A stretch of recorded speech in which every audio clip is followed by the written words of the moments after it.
Aku terpaksa nikahi guru perjaka 40 tahun karena keadaan. Tapi ternyata kehidupan rumah tangga kita berjalan seperti ini. Halo Bunda, semoga Bunda semuanya dalam keadaan sehat dan bahagia ya. Sebelum masuk ke ceritanya, jangan lupa like, komen dan subscribe channel ini ya. Selamat menonton. Namaku Anya, 22 tahun. Angka yang terasa pas di usia, belum terlalu muda untuk dianggap kekanak-kanakan, tapi juga belum cukup tua untuk merasa beban dunia ada di pundak. Di usia itu, duniaku terasa begitu luas, penuh dengan kemungkinan yang berkelip di cakrawala. Aku baru saja menyelesaikan studi D3 di salah satu politeknik kota kami, mengambil jurusan manajemen pemasaran. Bukan impian masa kecil, tapi cukup realistis, kata ibu. Mimpi masa kecilku lebih liar, ingin jadi penulis, petualang, atau apapun yang membuatku bisa melihat dunia di luar pagar rumah kami.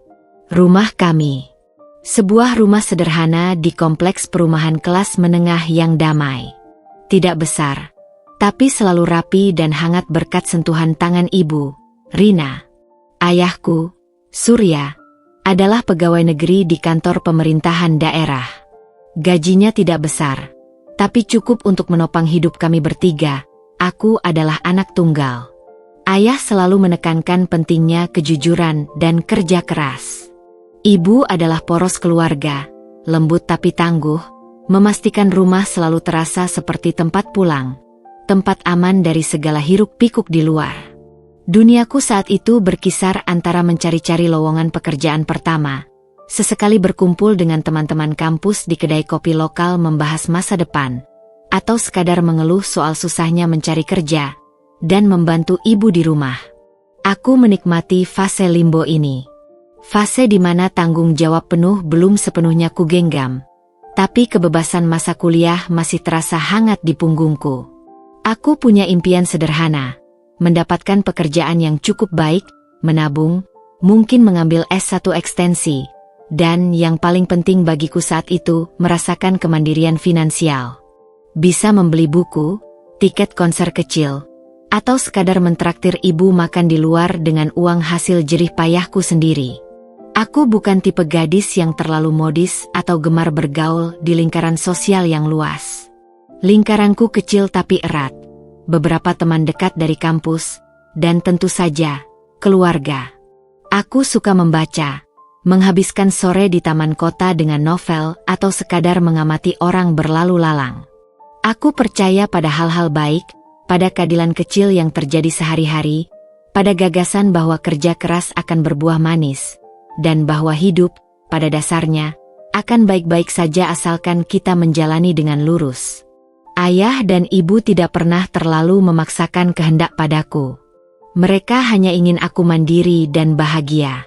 Obrolan kami seringkali santai di meja makan, membicarakan hari yang dilewati, berita di televisi, atau rencana liburan singkat keluar kota yang seringkali hanya berakhir sebagai wacana. Kehidupan kami terasa datar, damai, bahkan mungkin sedikit membosankan jika dilihat dari luar. Tapi bagiku, itu adalah kestabilan yang kusyukuri. Aku ingat suatu sore, aku sedang duduk di teras belakang, membalas pesan teman sambil menyesap teh hangat. Ibu keluar membawa sepiring pisang goreng.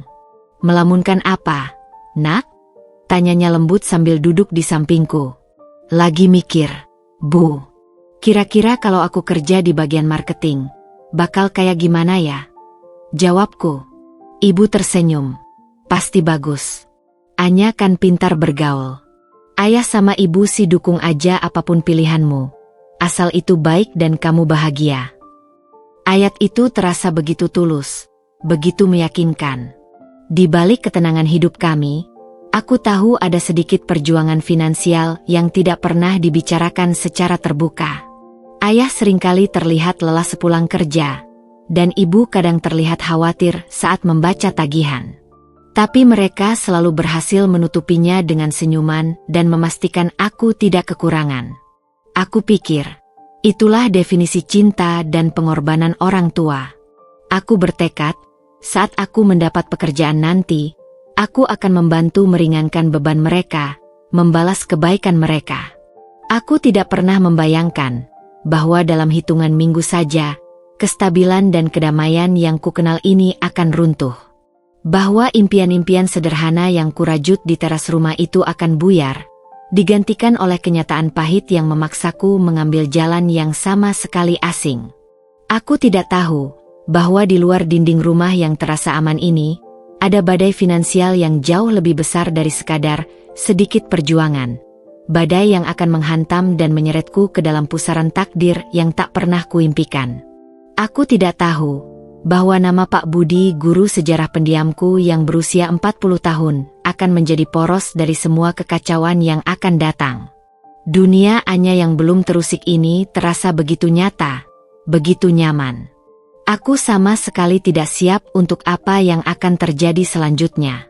Ritme kehidupan di rumah kami berlanjut seperti biasa, atau setidaknya begitulah yang berusaha ditampilkan oleh ayah dan ibu. Namun, di balik layar yang tampak tenang, aku mulai menangkap sinyal-sinyal kegelisahan yang semakin sulit diabaikan. Perubahan-perubahan kecil itu, yang tadinya hanya kurasa sebagai fluktuasi biasa, kini mulai terasa seperti pola yang mengkhawatirkan. Meja makan kami yang biasanya penuh dengan lauk pauk buatan ibu yang bervariasi, kini terasa sedikit lebih minimalis. Gorengan sore hari yang tadinya hampir selalu ada, perlahan menghilang dari kebiasaan. Ibu masih memasak dengan cinta, tapi porsi daging atau ayam terasa berkurang, diganti dengan lebih banyak sayuran atau tahu tempe. Saat aku berkomentar, ibu akan berdalih, "Bagus buat kesehatan, Anya. Kita perlu lebih banyak serat."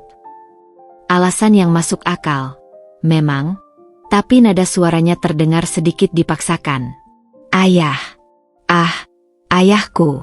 Sosok yang biasanya hangat dan suka melontarkan lelucon receh di meja makan, kini lebih sering terlihat diam, tatapannya jauh menerawang.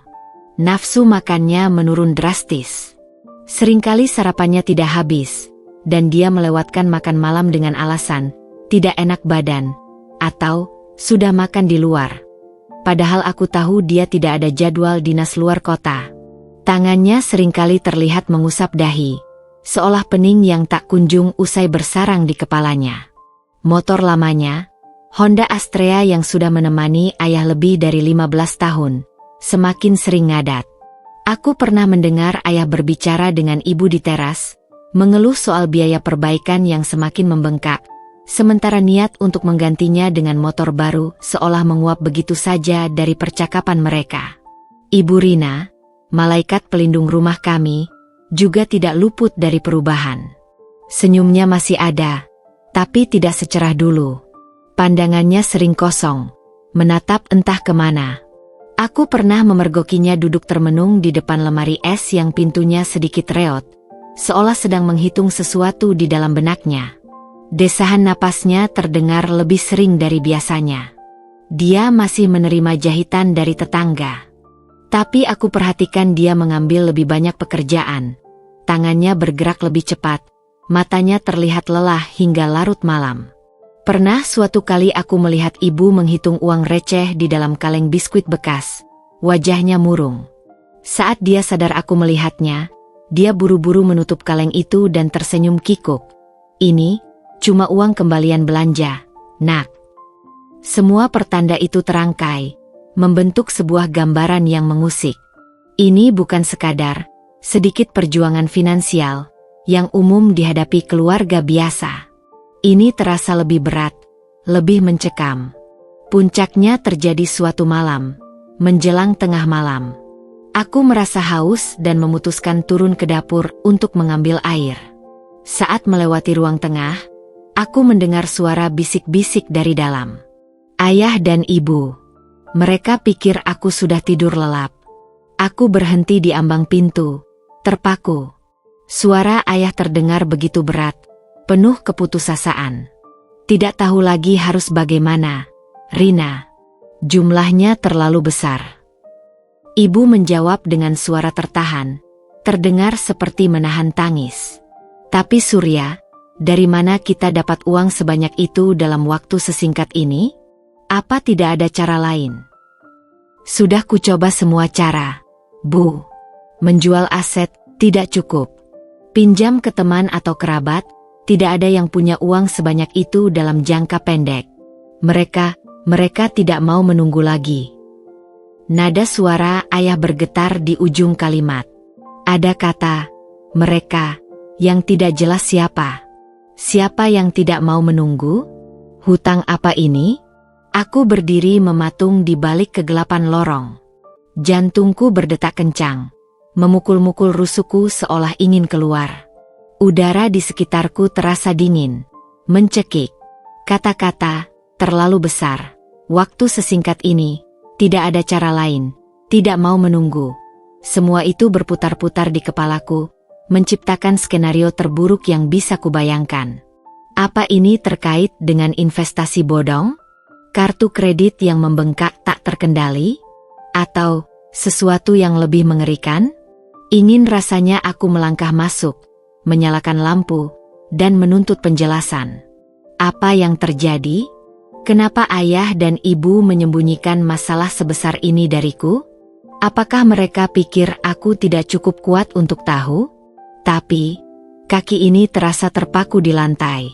Melihat betapa rapuhnya suara ayah, betapa putus asanya nada bicara ibu, aku merasa ada beban yang begitu berat menindih mereka. Beban yang mungkin akan hancur jika aku menambahinya dengan pertanyaan atau kekhawatiranku. Mereka melindungiku.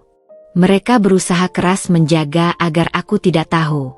Keputusan itu terasa egois, tapi saat itu, naluriku memberitahu untuk tetap diam, untuk tidak menambah beban di pundak mereka yang sudah membungkuk. Aku mundur perlahan, kembali ke kamarku dengan langkah kaki yang terasa berat. Aku tidak jadi mengambil minum. Kerongkonganku terasa tercekat oleh ketakutan yang tiba-tiba tumbuh mekar di dalam diriku. Aku berbaring di tempat tidur, menatap langit-langit dalam kegelapan, bisik-bisik ayah dan ibu terus terngiang di telingaku. Malam itu, aku mengambil keputusan. Aku harus segera mendapatkan pekerjaan. Tidak peduli pekerjaan apa, asalkan menghasilkan uang. Uang yang bisa kugunakan untuk membantu mereka, apapun masalahnya. Jika mereka tidak mau memberitahuku masalahnya, setidaknya aku bisa menjadi bagian dari solusi finansialnya. Impianku tentang kemandirian atau karir impian terasa kecil dan tidak penting lagi dibandingkan dengan bayangan kehancuran yang kurasakan akan menghampiri keluargaku. Aku tidak tahu seberapa besar masalah itu. Aku tidak tahu kapan waktu sesingkat ini akan tiba. Tapi aku tahu, waktu yang kumiliki untuk menikmati dunia Anya yang belum terusik telah berakhir. Badai itu bukan lagi bayangan, tapi sudah terasa hembusan angin dinginnya, membekukan harapan dan impian remajaku, siap menyeretku ke dalam takdir yang tidak pernah, bahkan dalam mimpi terburukku sekalipun, kubayangkan. Kegelisahan itu kini menjadi teman setiaku, menemani setiap langkah dan pikiranku. Setelah malam di mana aku mendengar bisik-bisik rahasia orang tuaku, tidurku sering terinterupsi oleh bayangan kata-kata, hutang besar, dan waktu singkat. Aku terbangun di pagi hari dengan beban tak kasat mata di dada, langsung menuju laptop seolah ada api yang mengejar. Pencarian kerja yang tadinya kulakukan dengan santai dan pilih-pilih, kini berubah menjadi perburuan yang panik. Aku mengirimkan lamaran kemana saja, tidak peduli apakah posisinya relevan dengan jurusanku, apakah gajinya sesuai harapanku, atau apakah perusahaannya bona fide. Mulai dari staf administrasi di kantor kecil, asisten toko di butik pinggiran kota, bahkan resepsionis di klinik gigi, semua kulamar. Setiap pagi, hal pertama yang kulakukan adalah membuka email, berharap ada balasan. Dan setiap hari, aku harus menelan kekecewaan. Email-email penolakan yang singkat dan formal terasa seperti pukulan kecil yang beruntun, mengikis keyakinanku sedikit demi sedikit. Atau yang lebih sering, tidak ada balasan sama sekali, hanya keheningan yang dingin dan membuatku merasa tidak terlihat, tidak diinginkan oleh pasar kerja. Frustrasi itu menumpuk, bercampur dengan ketakutan yang semakin besar akan waktu yang singkat yang ayah sebutkan. Bagaimana jika aku tidak kunjung mendapat kerja? Bagaimana jika waktu itu habis sebelum aku sempat menghasilkan sepeser pun? Aku melihat dampak masalah ini semakin jelas pada ayah dan ibu. Mereka berusaha keras bersikap normal di depanku, tersenyum, bertanya tentang hariku, atau berkomentar tentang berita di televisi. Tapi aku bisa melihat retakan di balik fasad itu. Ayah semakin kurus, kemeja kerjanya terlihat sedikit longgar di bahunya. Sorot matanya sering kosong, seperti jiwanya sedang berada di tempat lain yang gelap. Pernah suatu sore, ayah tanpa sengaja menjatuhkan gelas saat minum. Gelas itu pecah berkeping-keping di lantai. Reaksi ayah di luar dugaan. Dia tidak hanya terkejut, tapi langsung membentakku, menyalahkanku karena tidak hati-hati meletakkan barang. Nada suaranya keras, penuh amarah yang tidak beralasan. Aku terpaku, terkejut. Itu bukan ayah yang kukenal. Seketika, ayah tersadar. Wajahnya berubah pucat pasi, penuh penyesalan. Astaga, Anya, maafkan ayah. Nak, ayah. Ayah lelah sekali. Maafkan ayah. Dia langsung memelukku erat-erat, pelukannya gemetar. Permohonan maaf itu tulus, tapi insiden itu membuatku sadar betapa rapuhnya ketenangan ayah saat ini. Ibu pun tak jauh berbeda. Dia sering terlihat melamun, tangannya berhenti bergerak saat menyapu atau mencuci piring, pandangannya menerawang keluar jendela. Dia mencoba menyibukkan diri dengan lebih banyak jahitan. Matanya lelah karena terjaga hingga larut malam di depan mesin jahit tuanya. Pernah suatu kali, saat aku membantunya melipat cucian, aku melihat matanya berkaca-kaca saat dia melipat kemeja kerja ayah. Dia hanya menggeleng pelan saat kutanya, berbisik, "Semoga ayahmu kuat, nak." Kalimat itu diucapkan dengan lirih sambil memeluk tumpukan kemeja ayah, terasa lebih menusuk daripada bentakan ayah. Aku tahu, mereka sama-sama menderita, dan aku tidak bisa melakukan apa-apa kecuali terus mencoba mencari pekerjaan. Di tengah pusaran kecemasan di rumah, dunia di luar masih bergerak. Suatu sore, saat aku baru saja pulang dari wawancara kerja yang kurasa tidak berjalan lancar, aku menunggu bus di halte yang kebetulan terletak dekat gerbang SMA Negeri 1, alma materku. Sekolah itu masih ramai dengan aktivitas sore. Siswa-siswa yang keluar gerbang, pedagang kaki lima mulai menggelar dagangan. Mataku menangkap sosok yang familiar berjalan santai keluar dari gerbang utama. Pak Budi, guru sejarah yang mengajarku di kelas 2 SMA. Penampilannya khas, kemeja polos lengan pendek berwarna netral, sore itu krem, celana bahan berwarna gelap, sepatu pantofel yang mengilat, dan tas kerja kulit yang agak usang digenggam di tangan kanannya. Rambutnya yang mulai botak di bagian depan dan kacamata yang selalu bertengger rapi di hidungnya menambah kesan guru teladan yang melekat padanya. Aku mengamatinya diam-diam. Dia terlihat sama persis seperti yang kuingat. Pendiam, berjalan lurus dengan pandangan ke depan, seolah tidak terganggu oleh keramaian di sekitarnya. Saat menjadi muridnya, Pak Budi terkenal sebagai guru yang sangat menguasai materi sejarah. Dia bisa bercerita tentang peristiwa-peristiwa masa lalu dengan runut dan menarik, tapi di luar itu, dia adalah sosok yang tertutup. Aku tidak pernah melihatnya berinteraksi akrab dengan guru lain di luar jam mengajar, apalagi dengan murid. Dia menjaga jarak, selalu profesional. Dan tentu saja, ada desas-desus itu. Bisik-bisik di antara murid-murid tentang Pak Budi yang perjaka di usia 40. Bukan gosip jahat, lebih seperti keheranan kolektif.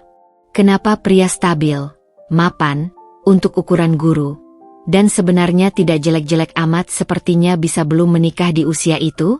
Apakah dia terlalu pemalu? Terlalu sibuk? Atau ada alasan lain yang tidak kami ketahui? Pertanyaan itu hanya menjadi seloroh ringan di masa sekolah, sama sekali tidak relevan dengan kehidupanku. Melihatnya kini, berjalan tenang di sore itu, pikiranku hanya sekilas melayang. Dia terlihat seperti bagian dari dunia yang stabil, dunia yang damai, sangat kontras dengan kekacauan yang kurasakan di dalam diriku dan di rumah. Pak Budi, guru sejarah, gumamku pelan, seolah menegaskan kembali identitasnya yang bagiku hanyalah masa lalu. Dia menyeberang jalan dengan langkah hati-hati, lalu berjalan menjauh, menghilang di antara kerumunan pejalan kaki. Aku tidak pernah tahu bahwa pertemuan singkat yang tidak disengaja itu, pengamatan dari jauh itu, akan menjadi momen terakhir di mana aku mengenalnya hanya sebagai guru sejarahku. Beberapa hari setelahnya, ketegangan di rumah memuncak. Puncaknya terjadi di sore hari. Ada tamu yang datang. Kali ini, mereka tidak menelepon sebelumnya. 3 pria berbadan tegap, mengenakan kemeja batik yang rapi tapi dengan wajah tanpa ekspresi.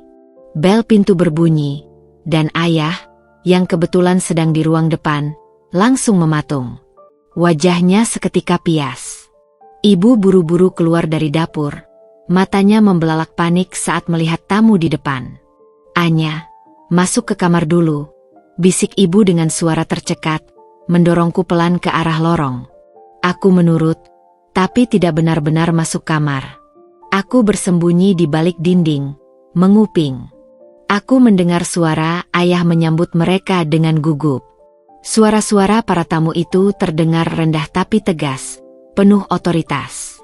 Aku tidak bisa menangkap kata-kata spesifik, tapi nada bicara mereka terdengar menuntut, tidak ramah sama sekali. Ada aura ancaman yang kuat, bahkan dari balik dinding. Percakapan itu berlangsung cukup lama, terasa seperti penyiksaan yang berlarut-larut. Ketika para tamu itu akhirnya pergi, ayah kembali masuk rumah dengan langkah gontai. Wajahnya bukan hanya pucat, tapi benar-benar tanpa warna, seperti semua darah sudah terkuras dari wajahnya. Keringat dingin membasahi pelipisnya. Tangannya gemetar hebat saat dia duduk di sofa, pandangannya kosong menatap lantai. Ibu langsung menghampirinya, memeluknya erat-erat, air matanya tak terbendung mengalir di pipinya. Ibu tidak menangis meraung, hanya terisak pelan, tapi itu membuat dadaku sesak. Ini bukan masalah yang bisa diatasi ayah dan ibu sendiri. Ini bukan masalah orang tua. Ini masalah yang akan menghancurkan kami semua. Malam harinya, setelah makan malam yang terasa seperti upacara keheningan, ayah menarik napas panjang. Dia menatapku dan ibu bergantian. Ada keputusan bulat di matanya, keputusan yang diambil dengan berat hati dan penuh kepedihan. "Anya, ibu, duduklah," katanya, suaranya serak. "Ada sesuatu yang sangat penting yang harus ayah sampaikan.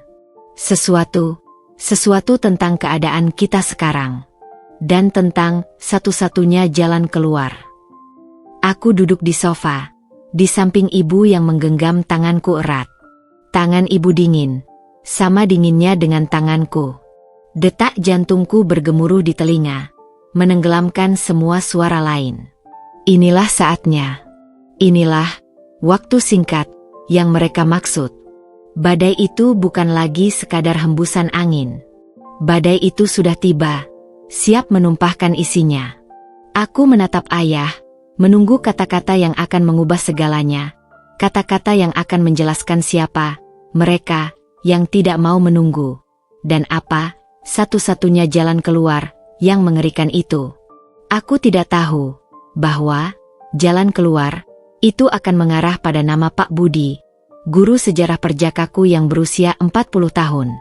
Keheningan di ruang tengah terasa mencekik, hanya dipecah oleh suara napas kami yang tegang. Ayah duduk di hadapanku, ekspresi di wajahnya adalah campuran dari rasa bersalah yang mendalam, keputusasaan, dan permohonan yang pilu. Ibu di sampingku menggenggam tanganku begitu erat, seolah takut aku akan menghilang jika dia melepaskannya. Aku menanti, seluruh tubuhku menegang, siap menerima pukulan. Tapi aku tidak menyangka, pukulan itu akan datang dari arah yang sama sekali tidak terpikirkan. Ayah menarik napas panjang, mencoba mengumpulkan kekuatan. Anya, nak, dengarkan ayah baik-baik. Ini kesalahan terbesar ayah. Beberapa tahun lalu, ayah tergiur dengan tawaran investasi. Seseorang yang ayah kenal meyakinkan ayah bahwa ini adalah jalan pintas untuk memperbaiki keadaan finansial keluarga kita. Katanya, untungnya besar dalam waktu sangat singkat. Ayah pikir ini kesempatan untuk bisa memberikan yang lebih untuk ibu dan kamu. Biar ayah bisa menyekolahkanmu sampai luar negeri kalau kamu mau. Punya rumah yang lebih mewah, bisa jalan-jalan tanpa mikir biaya. Ayah terlalu silau, terlalu bodoh, nak. Suara ayah bergetar, penuh penyesalan. Ayah menggunakan semua tabungan kami, bahkan menjual sedikit perhiasan ibu diam-diam. Ayah juga meminjam uang dalam jumlah yang sangat besar, dari beberapa pihak yang berbeda. Ayah yakin bisa mengembalikan dengan cepat setelah investasi itu berhasil. Ayah berhenti, menunduk dalam-dalam, seolah tidak sanggup menatapku. Tapi, ternyata itu semua penipuan. Investasi itu fiktif. Uang ayah hilang semua. Bukan cuma tabungan dan uang pinjaman itu, tapi juga bunga yang terus membengkak. Dan pihak-pihak yang ayah pinjam uangnya, mereka bukan bank, nak. Mereka adalah orang-orang yang bergerak di area abu-abu. Orang-orang yang tidak punya ampun soal uang. Wajah ayah memucat saat mengucapkan itu. Mereka yang datang tadi sore, mereka perwakilan mereka. Mereka datang untuk menagih. Punggungku dingin. Area abu-abu. Tidak punya ampun. Aku teringat tatapan kosong dan suara tegas para pria tadi sore. Ini bukan sekadar hutang piutang biasa. Ini jauh lebih gelap dan berbahaya. Jumlah hutangnya, Anya, sekarang sudah mencapai angka yang tidak masuk akal bagi kita. Lanjut ayah, suaranya penuh keputusasaan. Bahkan kalau kita jual rumah ini, mobil ayah yang tua itu, semua barang berharga yang kita punya itu pun tidak akan cukup untuk menutup seperempatnya. Dan mereka sudah habis sabar.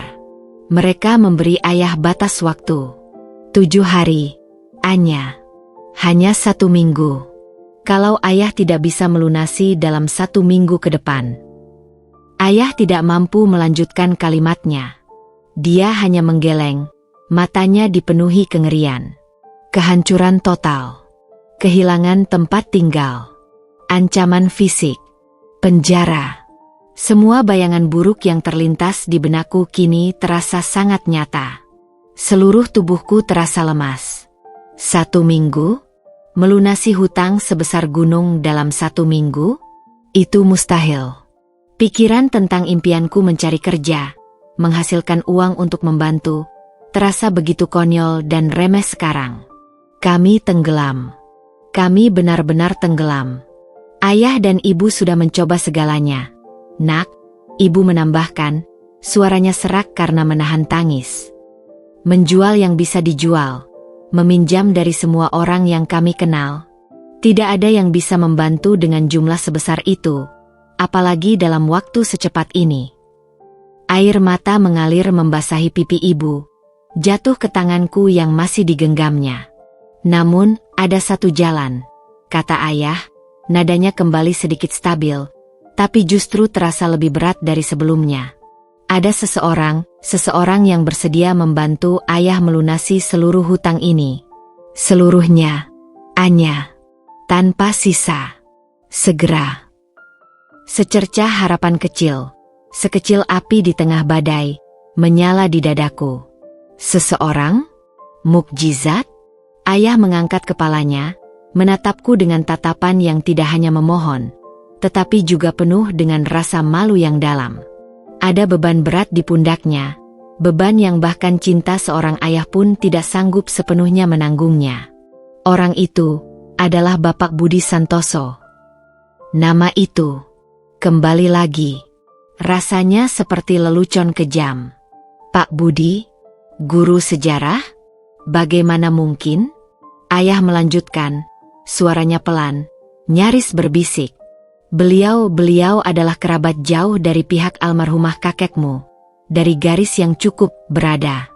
Ayah sebenarnya sudah lama tidak berhubungan dekat, tapi dalam keputusasaan, ayah menghubunginya. Ayah menjelaskan sebagian dari masalah kita, dan memohon bantuannya. Beliau mengejutkan ayah. Beliau bersedia membantu. Ayah berhenti sejenak, menarik napas lagi, mempersiapkan diri. Aku bisa merasakan ada sesuatu yang mengerikan akan datang. Dengan satu syarat, nak. Syarat itu. Kata itu menggantung di udara, terasa lebih berat dari seluruh hutang yang ada. Aku menunggu, jantungku berdebar tak karuan. Ayah mengucapkannya, perlahan, jelas, menusuk langsung ke inti ketakutanku. Beliau, Bapak Budi, ingin menikahimu, Anya. Beliau bersedia melunasi seluruh hutang ayah, menghapusnya, dengan syarat kamu bersedia menjadi istrinya. Duniaku runtuh. Tidak, duniaku hancur berkeping-keping. Kata-kata itu menghantamku seperti gelombang tsunami, meratakan semua impian, rencana, dan harapan yang kumiliki. Menikah? Aku? Dengan Pak Budi? Guru sejarahku yang pendiam, kaku, 40 tahun dan perjaka? Rasanya seperti terjatuh ke dalam lubang hitam yang dingin dan gelap. Tidak. Jeritanku nyaris histeris, spontan keluar dari tenggorokanku yang tercekat. Aku menarik tanganku dari genggaman ibu seolah terbakar. Tidak. Ayah. Ibu. Apa maksud semua ini? Menikahi Pak Budi? Kenapa harus aku? Aku tidak mengenalnya. Aku tidak mencintainya. Dia lebih tua dari ayah dan ibu. Ini tentu tidak benar. Pak Budi seusia ayah, koreksi internal. Tapi biarkan emosi Anya saat panik membuatnya salah bicara ini. Dia 40 tahun. Dia guru saya. Aku bahkan tidak pernah bicara banyak dengannya di sekolah. Dan dia, kata, perjaka, masih tertahan, menjadi sumber keanehan dan aib tersendiri dalam lamaran mengerikan ini. Air mata mengalir deras di pipiku, bercampur dengan ingus, rasa marah, dan kekecewaan yang luar biasa. Apa kalian menjualku? Apa kalian memanfaatkan aku? Anya, nak, jangan bicara begitu. Astaga. Ibu mencoba memelukku, tapi aku mundur. Ayah tahu ini kejam. Nak, ayah tahu ini tidak adil bagimu, kata ayah, matanya memerah. Tapi, ini satu-satunya cara. Satu-satunya. Beliau, Bapak Budi, tidak mau menerima penawaran apapun selain ini. Ayah sudah mencoba memohon cara lain, menawarkan aset, cicilan, tidak ada gunanya. Beliau hanya mau membantu jika kamu yang menjadi istrinya. Tapi kenapa? Ya? Kenapa harus aku? Tuntutku, suaraku pecah. Apa dia sinting? Apa dia hanya ingin mempermainkan kami? Ayah tidak tahu pasti alasannya. Nak, ayah menjawab jujur, sorot matanya putus asa. Ayah hanya tahu, ini kesempatan terakhir kita. Jika kamu menolak, jika dalam 7 hari hutang itu tidak lunas, mereka itu tidak akan segan-segan. Kita akan kehilangan rumah ini. Kita akan kehilangan semuanya. Ayah mungkin akan masuk penjara. Dan mereka bisa melakukan apa saja pada kita jika kita tidak membayar. Ini demi kita, nak, demi masa depanmu juga. Ibu memohon, tangisnya semakin deras. Jika kita tidak melakukan ini, kita tidak punya apa-apa lagi. Kamu tidak akan bisa melanjutkan hidupmu. Semua akan hancur. Hanya ini jalan keluarnya. Anya, kami tidak punya pilihan lain. Tolonglah kami, nak. Mereka memohon. Orang tua yang sangat kucintai, yang selalu melindungiku, kini menatapku dengan tatapan memohon yang menghancurkan hati. Tatapan mereka berteriak, "Kami hancur, dan kamulah satu-satunya yang bisa menyelamatkan kami." Beban itu, beban yang tadinya terasa berat di pundakku, kini terasa menghimpitku, menghancurkan setiap sel dalam tubuhku. Menikahi Pak Budi, guru sejarahku. Pria 40 tahun yang tidak kukenal hatinya. Menjadi alat pembayaran hutang. Menukar kebebasanku, impianku, masa depanku, demi menyelamatkan keluarga dari kehancuran. Aku terisak tanpa suara, tenggelam dalam keputusasaan. Seluruh duniaku, yang baru saja beberapa menit lalu kurasa hanya sedikit goyah, kini benar-benar rata dengan tanah. Aku merasa seperti terombang-ambing di tengah laut badai, tanpa perahu penyelamat, kecuali satu. Sebuah kapal asing berbendera Pak Budi yang meminta tarif paling mengerikan, diriku sendiri. Nama Pak Budi bukan lagi sekadar nama guru. Itu adalah nama takdir yang kejam, takdir yang dipaksakan oleh keadaan, yang begitu nyata dan begitu mengerikan. Aku tahu, dalam hati kecilku yang berteriak menolak, bahwa aku tidak punya pilihan lain. Kehidupan Anya yang mandiri, yang punya mimpi, yang punya pilihan, sudah berakhir malam ini. Malam itu, setelah kata-kata ayah meruntuhkan duniaku dan air mata ibu membasahi tanganku, aku kembali ke kamarku dalam kondisi setengah sadar. Rasanya seperti jiwaku telah dicabut paksa dari ragaku. Aku roboh di tempat tidur. Isakan tangis pecah dari dadaku seperti gunung berapi yang meletus setelah sekian lama terpendam. Semua kepedihan, kekecewaan, kemarahan, dan ketakutan yang kurasakan sejak mendengar bisik-bisik ayah dan ibu, sejak tamu-tamu menakutkan itu datang, semuanya tumpah ruah. Aku menangis hingga sesak, hingga paru-paruku terasa perih, hingga kepalaku berdenyut sakit, hingga air mata yang keluar terasa panas membakar kulitku. Rasanya asin, seperti menelan lautan kepahitan. Ayah dan ibu sesekali datang, duduk di sisi ranjangku, mengusap punggungku, membisikkan kata-kata permintaan maaf dan janji bahwa mereka akan berusaha membuatku bahagia setelah ini. Tapi kata-kata itu tidak sampai. Aku merasa seperti berada di dasar sumur yang gelap. Suara mereka terdengar jauh, teredam, dan tidak mampu menarikku keluar dari sana. Aku merasa dikhianati, meskipun aku tahu mereka tidak punya pilihan. Aku merasa marah pada keadaan, pada hutang itu, pada mereka yang mengancam, dan ya, bahkan pada Pak Budi yang datang entah dari mana dengan syarat mengerikan ini. Siapa dia sampai merasa berhak menukar kebaikannya dengan hidupku? Apa dia tidak punya hati?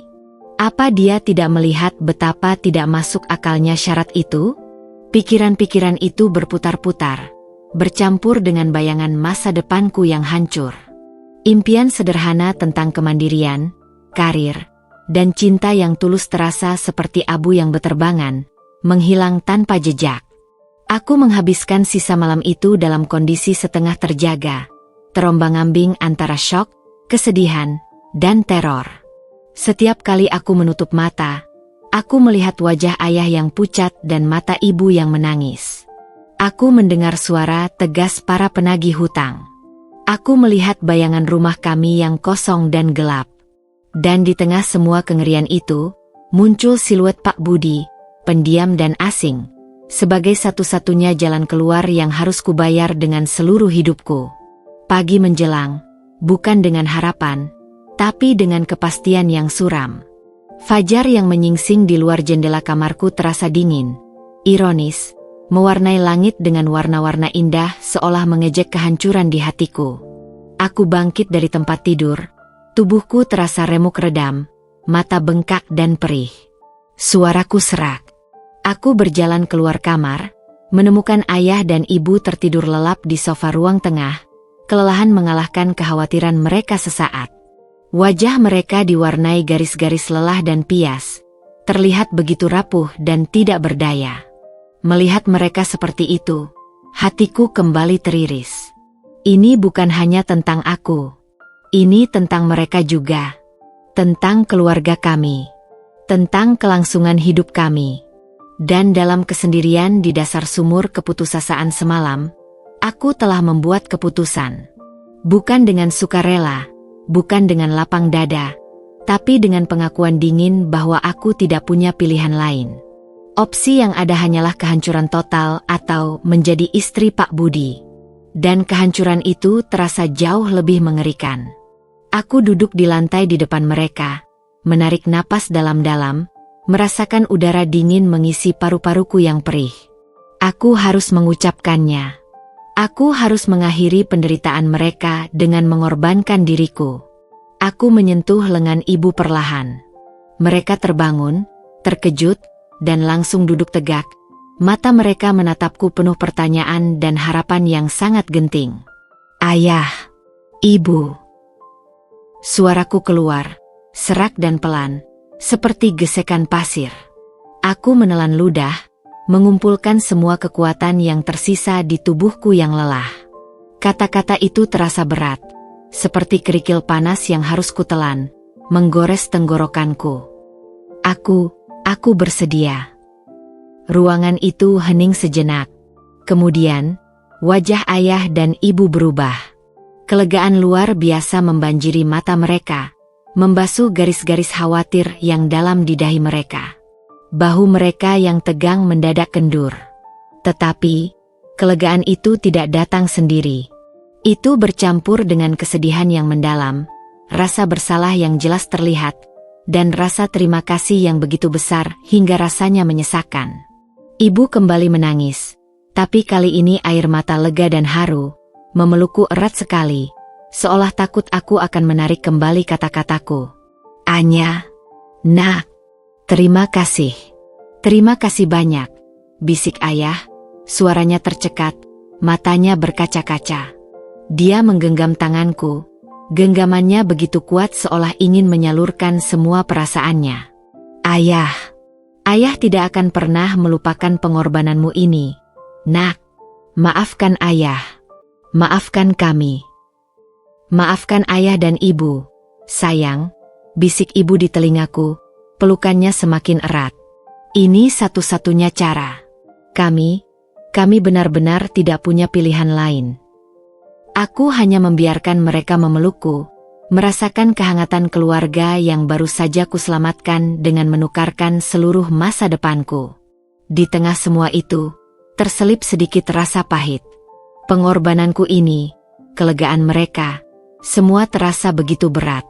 Aku telah memilih jalan yang terasa salah di setiap aspeknya, hanya demi melihat mereka bisa bernapas lega.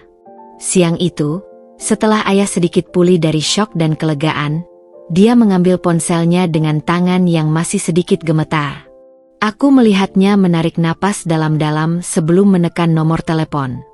Dia berjalan ke teras, mungkin mencari privasi, tapi aku bisa mendengar samar-samar suaranya yang berubah. Formal, hormat, bahkan sedikit merendah. Itulah cara dia berbicara kepada penyelamat kami. Setiap kata yang diucapkannya di telepon itu terasa seperti paku yang menancap di peti mati impianku. Aku duduk di sofa, menatap kosong keluar jendela, merasakan kebas di seluruh tubuhku. Tidak lama kemudian, sekitar 1 jam setelah ayah selesai menelepon, ponsel rumah berdering. Ayah melihat nama di layar. Namanya Bapak Budi Santoso. Jantungku serasa berhenti berdetak. Dia meneleponku secara langsung. Ayah menatapku, ekspresinya campuran antara kelegaan bahwa Pak Budi merespons dan kecanggungan tentang apa yang harus dilakukan selanjutnya. Dia menyerahkan ponsel itu padaku, tangannya sedikit terulur ragu. Aku menerima benda itu, terasa berat di tanganku. Aku menempelkan ponsel itu ke telinga, menarik napas dalam-dalam yang tidak membantu meredakan getaran dalam diriku. Halo? Suaraku terdengar serak dan tidak stabil. Selamat sore, Anya. Suara di seberang terdengar persis seperti yang kuingat dari kelas sejarah. Tenang, terkontrol, datar, tanpa emosi berlebih. Nada bicara yang begitu formal, seolah dia sedang berbicara dengan salah satu wali murid atau kolega guru. Tidak ada kehangatan, Tidak ada basa-basi. Sore, Pak. Jawabku otomatis. Masih sulit percaya sedang berbicara dengan pria yang akan kunikahi ini. Ayahmu tadi sudah menyampaikan persetujuanmu. Katanya, kalimatnya lugas dan langsung ke pokok masalah. Tidak ada, bagaimana kabarmu? Atau, apakah kamu baik-baik saja? Ya, Pak. Aku nyaris tidak bisa berucap. Baik, jawabnya. Hanya, baik. Kata itu terdengar begitu final dan administratif. Lalu dia melanjutkan, nadanya berubah sedikit, terdengar seperti memberi instruksi atau menjadwalkan pertemuan. Ada beberapa hal yang perlu kita bicarakan terkait persiapan dan teknis lainnya. Mungkin ada baiknya kita bertemu. Apakah kamu bersedia jika saya datang ke rumahmu besok sore? Aku terpaku. Persiapan dan teknis lainnya? Bicara soal pernikahan kami, seolah sedang mengatur proyek sekolah, di mana percakapan tentang perasaan, tentang masa depan kami sebagai pasangan? Oh, tunggu. Tidak ada kami sebagai pasangan yang sesungguhnya. Ini hanya transaksi, dan dia ingin membicarakan teknisnya. Kesadaran itu menghantamku dengan keras. Pernikahan ini benar-benar tidak akan punya romansa, tidak punya kehangatan, setidaknya bukan dari pihaknya. Dia terdengar sepenuhnya fokus pada logistik. Aku menelan ludah yang terasa seperti pasir. Apa gunanya menolak? Segalanya sudah diputuskan. Ya, Pak. Bersedia. Jawabku. Suaraku lemah, nyaris tak terdengar. Baik. Saya akan datang besok sore, sekitar pukul 4. Terima kasih, Anya. Ya, sama-sama, Pak. Panggilan terputus. Kurang dari 2 menit. Singkat, efisien, dan sangat hampa. Tidak ada ucapan selamat, bukan bahwa aku menginginkannya. Tidak ada kata-kata yang mencoba menenangkan. Tidak ada usaha sedikit pun untuk menjembatani jurang yang besar antara kami berdua dan situasi aneh ini.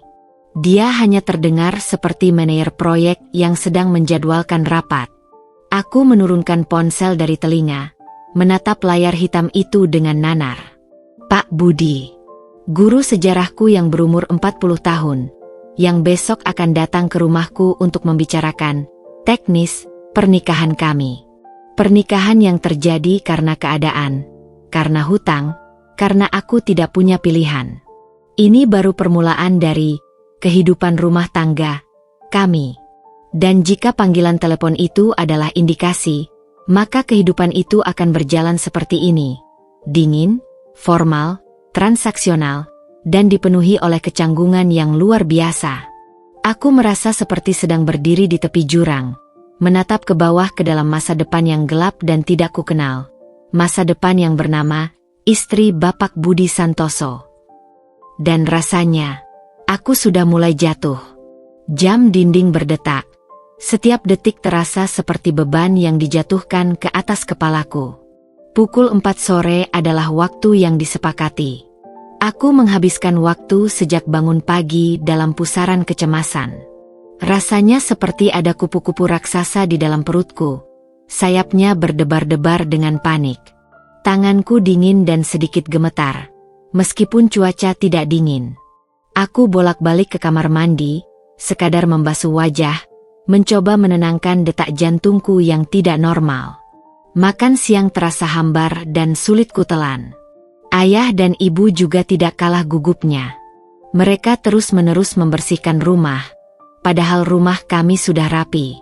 Ibu mengganti taplak meja, menata ulang vas bunga yang sama, menyuguhkan camilan yang berbeda, seolah detail-detail kecil itu bisa mengalihkan perhatian dari kenyataan besar yang akan kami hadapi. Kamu duduk saja di sini, Nak, kata ibu lembut, tapi tatapannya penuh kekhawatiran. Tidak usah repot-repot. Mereka berusaha membuatku nyaman. Tapi bagaimana mungkin aku merasa nyaman saat calon pemilik hidupku akan segera datang? Pukul 4 kurang 5 menit. Ketegangan di rumah mencapai puncaknya. Kami bertiga duduk diam di ruang tamu, menunggu. Bunyi motor di depan rumah membuat kami serentak menoleh ke arah jendela. Itu bukan motor ayah. Semuanya terasa berhenti sejenak. Lalu, bel pintu berbunyi. Jantungku serasa melompat ke tenggorokan. Ayah bergegas ke pintu, ibu mengikuti di belakangnya. Tatapannya berulang kali beralih antara pintu dan aku. Aku tetap duduk di sofa, terpaku, tangan saling menggenggam erat di pangkuan, berusaha keras agar tidak terlihat gemetar. Ayah membuka pintu. Di sana, berdiri sosok yang sama persis dengan ingatan terakhirku tentangnya di halte bus. Pak Budi.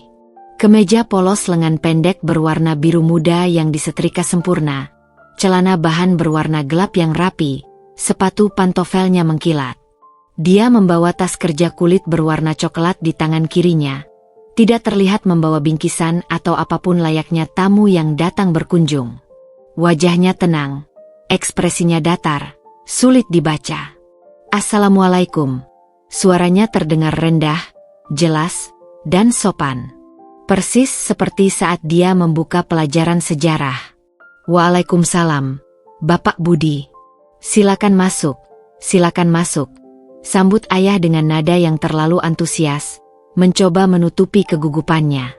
Dia memberi isyarat agar Pak Budi masuk. Ibu tersenyum kaku, sedikit membungkuk hormat. Pak Budi melangkah masuk ke dalam rumah kami. Rumah yang terasa begitu pribadi, kini dimasuki oleh sosok yang bagiku terasa seperti orang asing yang datang untuk urusan bisnis. Dia menyapu pandang sebentar ke sekeliling ruang tamu. Matanya tidak berhenti pada satu objek pun dengan minat khusus. Dia hanya melihat, mencatat dalam benaknya, tanpa menunjukkan emosi. Terima kasih, Bapak, Ibu, katanya dengan nada yang sama datarnya. Ayah mempersilakan dia duduk di sofa single di tengah ruang tamu. Ibu menarikku pelan untuk duduk di sebelahnya di sofa panjang, sementara ayah duduk di sisi lainku.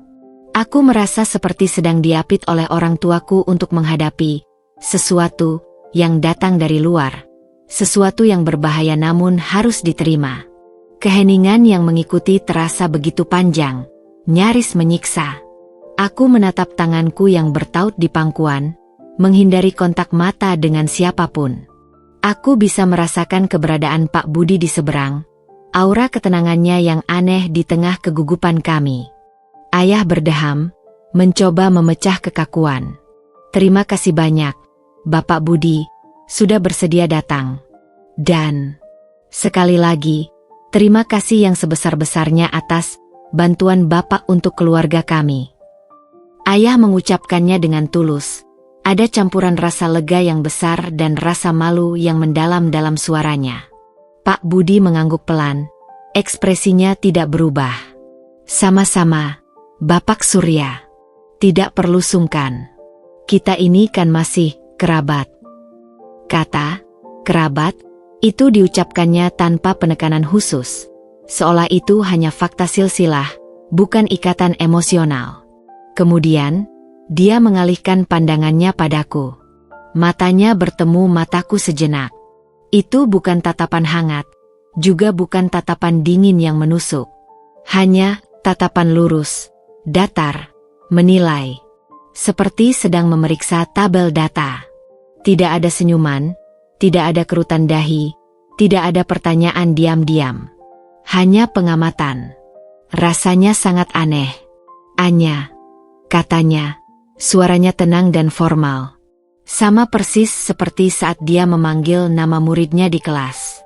Ayahmu sudah menyampaikan bahwa kamu bersedia.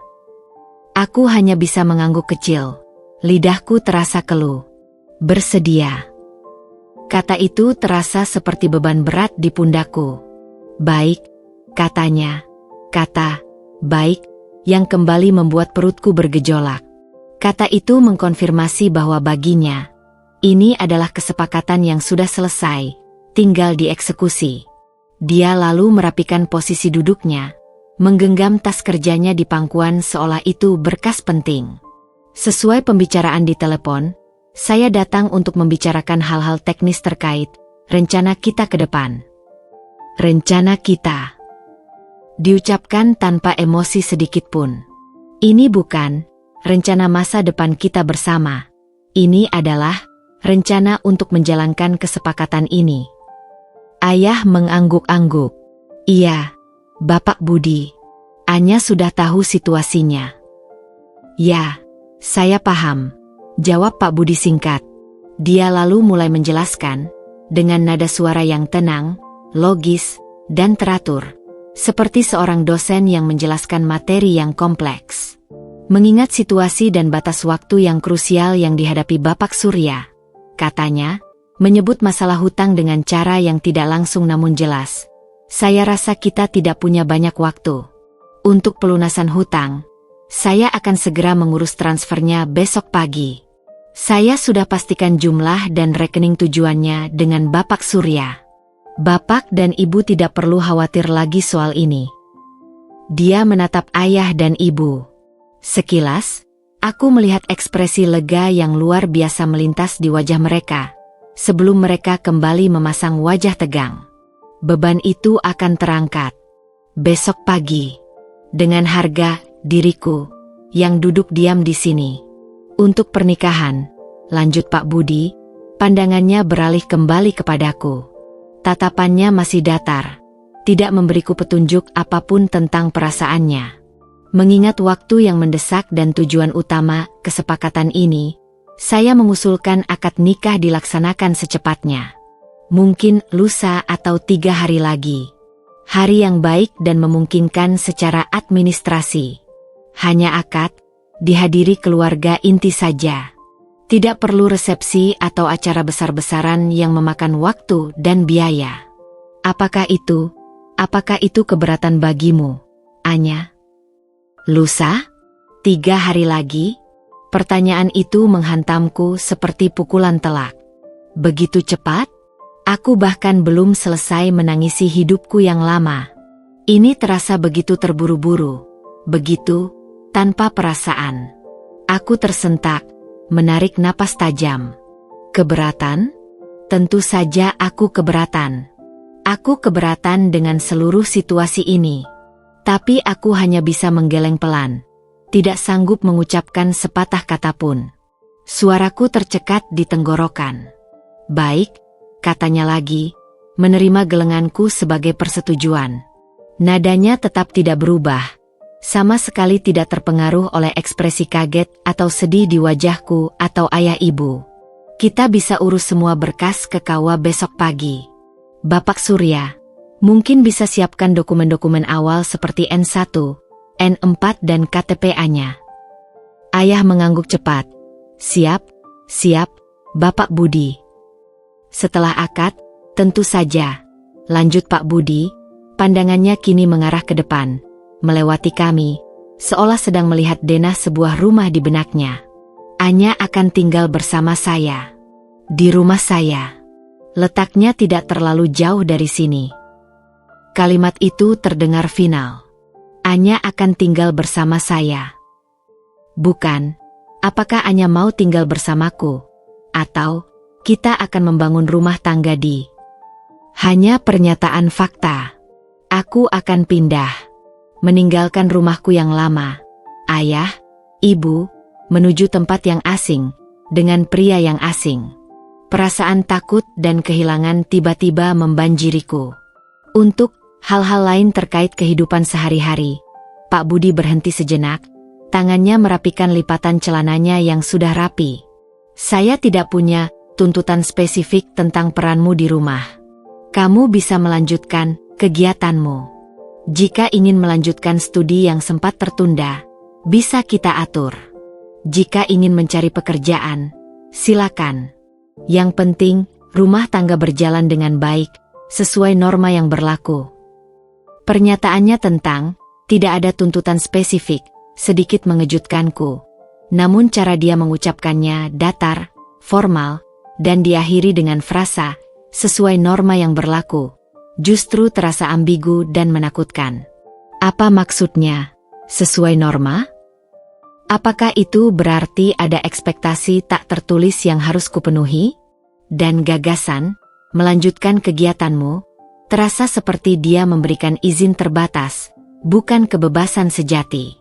Seperti dia tidak berharap kehadiranku akan mengganggu rutinitasnya.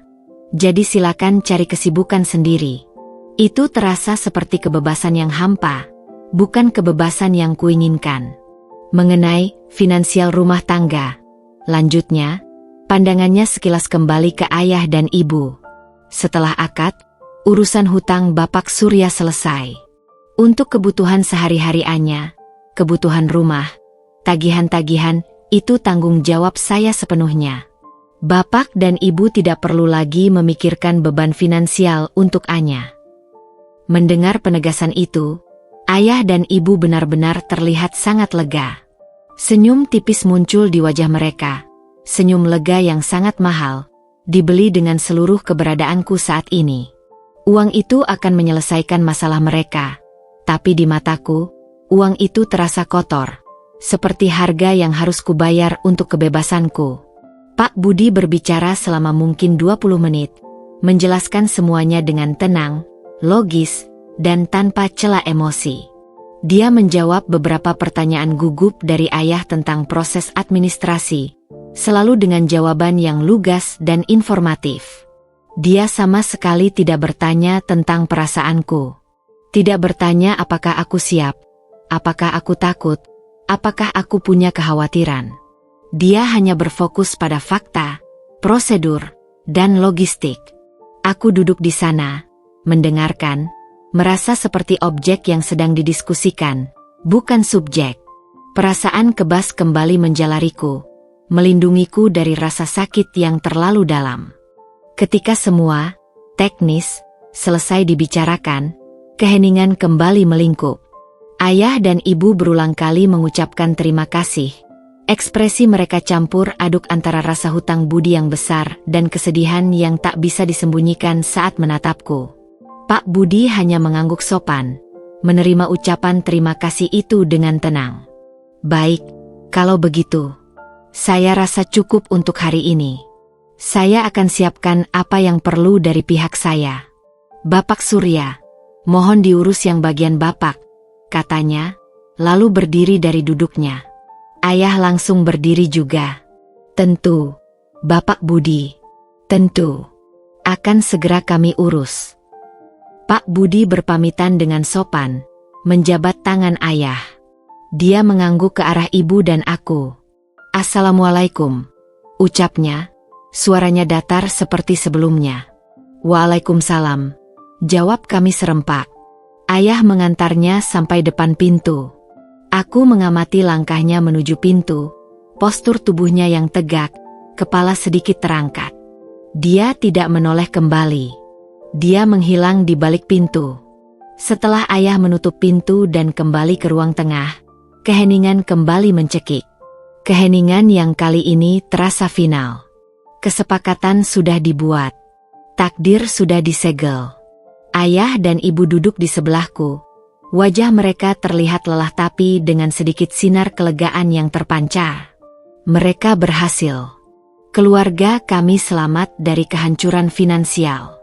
Tapi aku duduk di sana, merasa seperti bom waktu yang sedang menunggu hitungan mundur menuju lusa atau 3 hari lagi. Pertemuan tadi terasa begitu nyata, namun juga begitu surreal. Pak Budi, calon suamiku, adalah sosok yang tenang, logis, dan sama sekali tidak punya sisi emosional. Setidaknya itu yang terlihat darinya barusan. Dia bicara tentang pernikahanku, hidupku, masa depanku, seolah sedang mengatur pengadaan barang atau jadwal rapat guru. Aku baru saja setuju, atau lebih tepatnya, dipaksa setuju untuk menikah dengannya dalam hitungan hari. Tinggal di rumahnya. Memulai rumah tangga bersamanya. Dan dari percakapan tadi, aku tahu kehidupan rumah tangga itu akan berjalan seperti ini. Dibangun di atas transaksi, dijalani dengan aturan-aturan teknis yang dingin, dan dipenuhi oleh kehadiran sosok yang bagiku terasa seperti orang asing yang sopan namun hampa. Ini adalah permulaan dari Seperti ini, yang kusebut dalam judul cerita ini. Permulaan yang terasa begitu salah, begitu tanpa jiwa. Aku merasa seperti kapal yang terombang-ambing di laut yang asing, tanpa nahoda, hanya diarahkan oleh angin keterpaksaan. Setelah Pak Budi pergi, keheningan di ruang tamu itu bukan lagi hening yang tegang karena menunggu badai, melainkan hening yang dingin dan penuh kepedihan setelah badai meninggalkan kerusakan permanen. Ayah dan ibu memang terlihat sangat lega. Aku bisa melihat itu dari cara bahu mereka mengendur. Garis ketegangan di wajah mereka sedikit menghilang. Mereka saling berpandangan dengan ekspresi yang bercampur antara rasa syukur yang dalam dan sisa-sisa ketakutan yang baru saja terangkat. Mereka aman. Hutang itu akan terbayar. Keluarga kami selamat dari kehancuran finansial yang mengerikan. Namun, kelegaan mereka terasa seperti pukulan terpisah bagiku. Sementara mereka bisa bernapas lega, aku merasa seperti paru-paruku baru saja dikosongkan paksa. Jurang kesedihan dan ketakutan yang menganga di dalam diriku terasa semakin dalam, kontras tajam dengan kelegaan yang terpancar dari orang tuaku. Ini adalah harga yang harus kubayar. Harga yang sangat mahal. Ucapan Pak Budi tentang lusa atau 3 hari lagi, terus terngiang, menghantamku berulang kali seolah menjadi hitungan mundur yang tidak bisa dihentikan. Begitu cepat. Semuanya terjadi begitu cepat. Dari gadis yang masih berburu pekerjaan dan merajut mimpi sederhana, mendadak dihadapkan pada kenyataan pernikahan paksa dalam hitungan hari saja. Rasanya seperti sedang berada di atas kereta api yang melaju kencang tanpa rem, menuju stasiun yang sama sekali tidak ingin kukunjungi. Aku tidak punya waktu untuk memproses, tidak punya waktu untuk berduka, hanya ada dorongan paksa ke depan menuju nasib yang tak terhindarkan. Kecepatan ini membuat semuanya terasa surreal, seperti mimpi buruk yang dipercepat di mana aku hanyalah penonton tak berdaya dari hidupku sendiri. Keesokan harinya, ritual menuju pernikahan dimulai, terasa begitu kering dan birokratis. Ayah mengurus sebagian besar prosesnya. Aku hanya diminta menyiapkan beberapa dokumen, seperti kartu keluarga dan KTP. Pagi itu, aku ikut ayah ke kantor urusan agama, KUA. Bangunan KUA terasa formal dan dingin, dipenuhi bau kertas dan stempel. Orang-orang yang berlalu lalang di sana terlihat sibuk dengan urusan mereka. Ada yang terlihat bahagia mengurus pernikahan, ada yang terlihat gugup. Aku hanya duduk di kursi tunggu yang keras, merasa hampa dan terpisah dari semua orang. Ayah berbicara dengan petugas KUA di loket. Mereka tersenyum ramah pada ayah, mengucapkan selamat atas rencana pernikahan putrinya. Petugas itu kemudian memanggil namaku dan memintaku menandatangani beberapa formulir. Namaku, tanggal lahirku, nama ayahku, nama ibu, dan kolom calon suami, Budi Santoso. Setiap kali aku membubuhkan tanda tangan, rasanya seperti segel yang dipasang pada takdirku. Pena di tanganku terasa berat, kertasnya terasa dingin di bawah sentuhanku. Semua terasa begitu nyata, namun juga begitu tidak nyata. Petugas itu menatapku sekilas saat aku menandatangani. Senyum ramahnya sedikit memudar, digantikan oleh ekspresi yang sekilas terlihat seperti rasa iba atau mungkin keheranan, tapi hanya sesaat, sebelum dia kembali profesional. Aku buru-buru menunduk, tidak sanggup membalas tatapannya. Di balik proses administrasi yang membosankan ini, hidupku sedang tergadaikan. Setelah dari KUA, aku harus mulai mengemasi barang-barangku. Ini bukan kegiatan yang menyenangkan seperti saat mengemasi koper untuk berlibur atau pindah ke kos-kosan baru yang penuh harapan. Ini adalah mengemasi hidup lama untuk ditinggalkan dan digantikan dengan hidup yang sama sekali asing. Aku membuka lemari pakaianku, mengeluarkan satu persatu baju-baju yang sudah menemaniku bertahun-tahun. Setiap helaan nafas terasa berat. Kaos oblong favoritku yang sudah pudar warnanya, gaun yang kupakai saat wisuda, jaket denim yang penuh kenangan jalan-jalan dengan teman, semuanya terasa seperti relik dari kehidupan yang akan segera berakhir. Aku juga mengemasi buku-buku.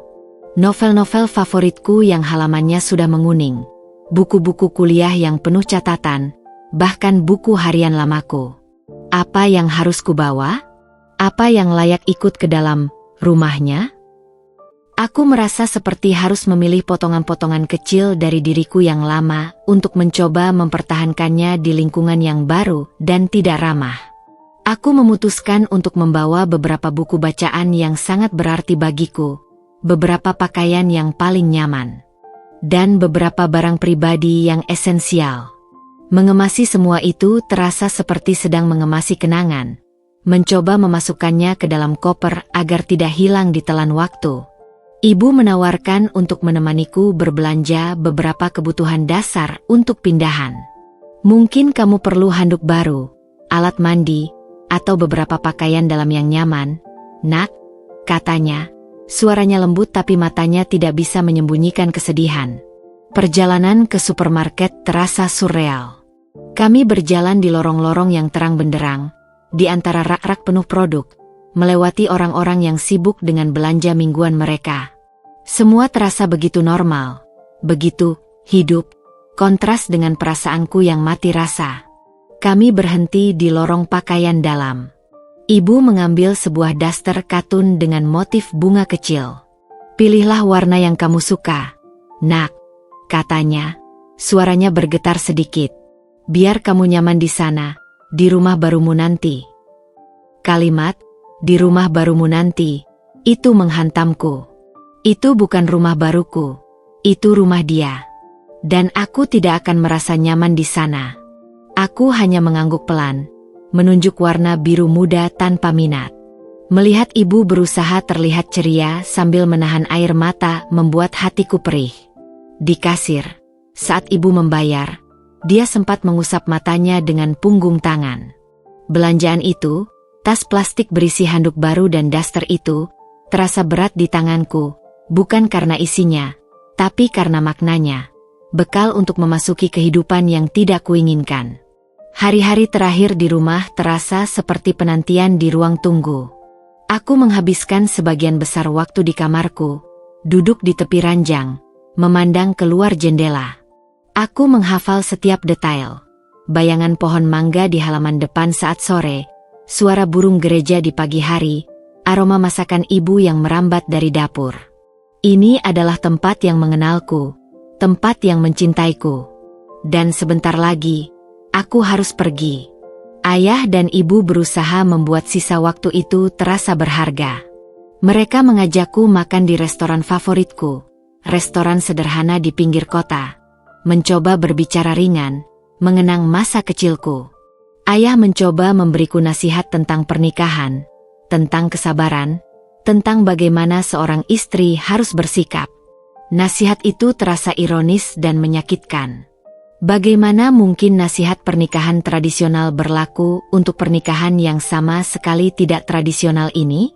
Aku hanya mendengarkan, mengangguk, tanpa benar-benar mencerna kata-katanya. Mereka berdua terlihat lelah, tapi upaya mereka untuk hadir sepenuhnya untukku terasa nyata. Itu membuatku semakin merasa bersalah atas pengorbanan yang kuminta, dan semakin berduka atas hidup yang harus kutinggalkan demi mereka. Malam terakhir, aku berbaring di ranjangku yang familiar, ranjang yang sudah menjadi saksi pertumbuhanku, impianku, dan air mataku. Memeluk boneka kesayanganku, aku menatap langit-langit yang gelap. Besok semuanya akan berubah. Besok aku akan menjadi Nyonya Budi Santoso. Membayangkan momen akad nikah yang dingin, berjabat tangan dengan Pak Budi bukan sebagai guru, melainkan sebagai suamiku, lalu pindah ke rumahnya. Semua itu terasa seperti skenario film horor yang akan segera tayang. Aku tidak tahu apa yang menantiku di rumah itu. Apa yang akan terjadi di balik pintu tertutup itu? Bagaimana aku akan hidup dengan pria yang asing ini? Bagaimana dengan aspek intim dari pernikahan? Pertanyaan-pertanyaan itu berputar-putar di benakku, memicu gelombang ketakutan yang dingin. Bukan ketakutan seorang calon pengantin yang gugup tapi bahagia. Ini adalah ketakutan seorang tawanan yang akan memasuki sel baru. Aku berbaring di kegelapan, mata terbuka, air mata mengalir diam-diam ke bantal. Ini adalah malam terakhirku sebagai Anya yang bebas, Anya yang punya mimpi dan pilihan. Besok, aku akan menjadi Anya yang terikat takdir, Anya yang hidupnya berjalan seperti ini karena keadaan. Hitungan mundur telah berakhir. Aku siap untuk menghadapi kenyataan asing itu. Atau setidaknya, aku dipaksa untuk siap. Pagi itu, udara terasa tipis dan dingin, meskipun matahari sudah mulai memanjat di cakrawala. Aku terbangun bukan karena cahaya yang masuk atau suara-suara aktivitas rumah, tetapi karena beban yang langsung menghimpit dada, kesadaran yang menghantamku telak. Hari ini adalah hari di mana aku akan menikah dengan Pak Budi, guru sejarahku. Pria 40 tahun yang asing. Takdir yang dipaksakan. Aku berbaring sejenak di ranjang yang familiar, mendengarkan detak jantungku yang berirama tidak teratur. Suara burung gereja di luar jendela terdengar normal, kontras tajam dengan kekacauan di dalam diriku. Ada rasa duka yang begitu mendalam, seperti berkabung untuk seseorang yang sangat kucintai, diriku yang lama, Anya yang bebas, Anya yang punya mimpi dan pilihan. Semua itu akan resmi berakhir hari ini. Aku bangkit dari ranjang, langkahku terasa kaku dan berat, seolah tubuhku enggan mematuhi perintah untuk menghadapi hari ini. Persiapan pagi itu terasa sunyi, jauh dari hiruk-pikuk atau kegembiraan khas calon pengantin. Ibu sudah menyiapkan sebuah kebaya sederhana berwarna dusty pink, terbuat dari brokat lokal dengan furing satin yang nyaman. Bukan gaun pengantin impian, tapi cukup pantas untuk acara sakral. Saat memakainya, rasanya seperti mengenakan kostum untuk sebuah pertunjukan yang tidak ku mengerti naskahnya, tidak ku mengerti tujuannya. Kainnya terasa lembut di kulitku, tapi tidak memberikan kenyamanan emosional sedikitpun. Aku duduk di depan meja rias. Ibu mengambil spons bedak dan mulai memoleskannya di wajahku dengan tangan yang sedikit gemetar. Dia mencoba merias tipis, sekadar menutupi wajahku yang pucat dan lingkaran hitam di bawah mata. Matanya berkaca-kaca saat menatap pantulan wajahku di cermin. "Kamu cantik sekali, nak," bisiknya lirih, suaranya bergetar. Aku hanya tersenyum tipis. Senyum yang tidak sampai ke mataku, tidak mencapai sudut-sudut bibirku. Kami berdua tahu ini bukan tentang kecantikan fisik. Ini tentang sebuah pengorbanan. Rambutku hanya kusisir rapi dan kubiarkan tergerai. Tidak ada sanggul, tidak ada hiasan kepala yang rumit. Semuanya minimalis, mencerminkan esensi dari acara ini. Sekadar penyelesaian sebuah teknis. Sarapan pagi itu hanya kami lewati bertiga, ayah, ibu, dan aku. Ada nasi hangat, telur dadar, dan sedikit sayur. Makanan favoritku. Tapi rasanya hambar di lidah, sulit kutelan. Suasana di meja makan begitu hening, hanya dipecah oleh dentingan sendok dan garpu yang sesekali beradu dengan piring. Masing-masing tenggelam dalam pikiran sendiri, bergulat dengan perasaan campur aduk. Ayah dengan beban yang terangkat namun rasa bersalah yang besar, ibu dengan kesedihan mendalam melihatku, dan aku dengan kekosongan serta ketakutan yang tak terhingga. Ayah sudah siap di ruang tamu, mengenakan kemeja batik coklat terbaiknya dan celana bahan hitam. Wajahnya terlihat tegang, kerutan di dahinya semakin dalam, tapi ada keteguhan yang dipaksakan di sana. Dia berkali-kali mengecek jam di pergelangan tangannya. Kami berangkat menuju musala kecil di dekat kawah yang sudah disepakati sebagai lokasi akad nikah. Perjalanan dengan mobil ayah yang tua terasa sangat panjang, meskipun jaraknya tidak terlalu jauh. Ayah menyetir dalam diam, fokus pada jalanan. Ibu duduk di sampingku di jok belakang, menggenggam tanganku erat. Aku bisa merasakan telapak tangannya yang hangat namun basah oleh keringat dingin. Sesekali kudengar ibu bergumam, melafalkan doa-doa pelan, memohon kelancaran dan kebaikan bagiku. Doanya yang lirih terasa seperti belayan lembut yang menyakitkan, mengingatkanku betapa besarnya cinta mereka, dan betapa sakitnya pengorbanan ini bagi kami semua. Aku menatap keluar jendela, mengamati bangunan-bangunan, pohon-pohon, wajah-wajah orang yang lewat. Tempat-tempat familiar yang mungkin kulihat untuk terakhir kalinya sebagai Anya yang belum terikat. Rasanya seperti melihat dunia dari balik tirai, terpisah dan asing.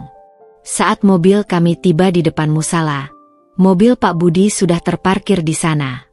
Jantungku langsung berdebar tak karuan, serasa ingin melompat dari tempatnya. Ini dia, langkah terakhir menuju takdir yang tidak kuinginkan. Ayah mematikan mesin. Keheningan di dalam mobil terasa memekakan telinga sebelum akhirnya kami membuka pintu dan melangkah keluar. Kakiku terasa sedikit lemas saat menjejak tanah. Musala itu terlihat sederhana, bersih, dengan taman kecil di depannya. Dari luar, terdengar lantunan ayat suci Al-Quran yang diputar pelan, menciptakan atmosfer syahdu yang ironisnya sangat kontras dengan kekosongan di hatiku. Di depan pintu musala, Pak Budi sudah menunggu bersama penghulu dan dua orang pria yang kukira adalah saksi atau kerabat dekatnya. Pak Budi mengenakan kemeja koko putih, celana bahan hitam, dan peci hitam.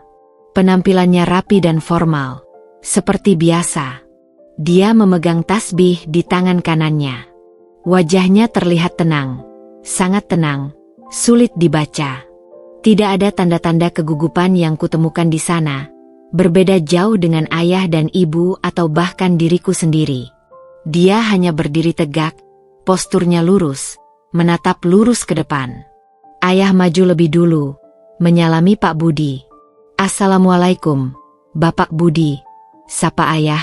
Suaranya sedikit bergetar. "Waalaikumsalam, Bapak Surya," jawab Pak Budi, suaranya tenang dan jelas. Mereka berbicara sebentar dengan nada rendah. Ibu menarikku pelan untuk maju. "Salami calon suamimu, Nak," bisiknya, suaranya tercekat. Aku menguatkan diri, melangkah maju. Berdiri di hadapannya, begitu dekat, terasa asing. Ini adalah pertama kalinya aku berinteraksi dengannya bukan sebagai murid dan guru, melainkan sebagai calon istri dan calon suami. Aku mengulurkan tangan kanan, tanganku terasa dingin dan sedikit gemetar. Dia menyambutnya dengan jabat tangan yang mantap, tidak terlalu kuat, tidak terlalu lemah. Tangannya terasa hangat dan kering. Matanya menatapku sejenak, tatapan datar yang sama seperti saat dia datang ke rumahku.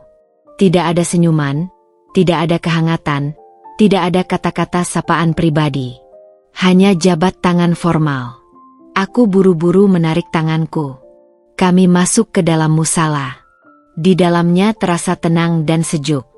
Lantunan Al-Quran mengisi ruang. Kami duduk di posisi yang telah ditentukan.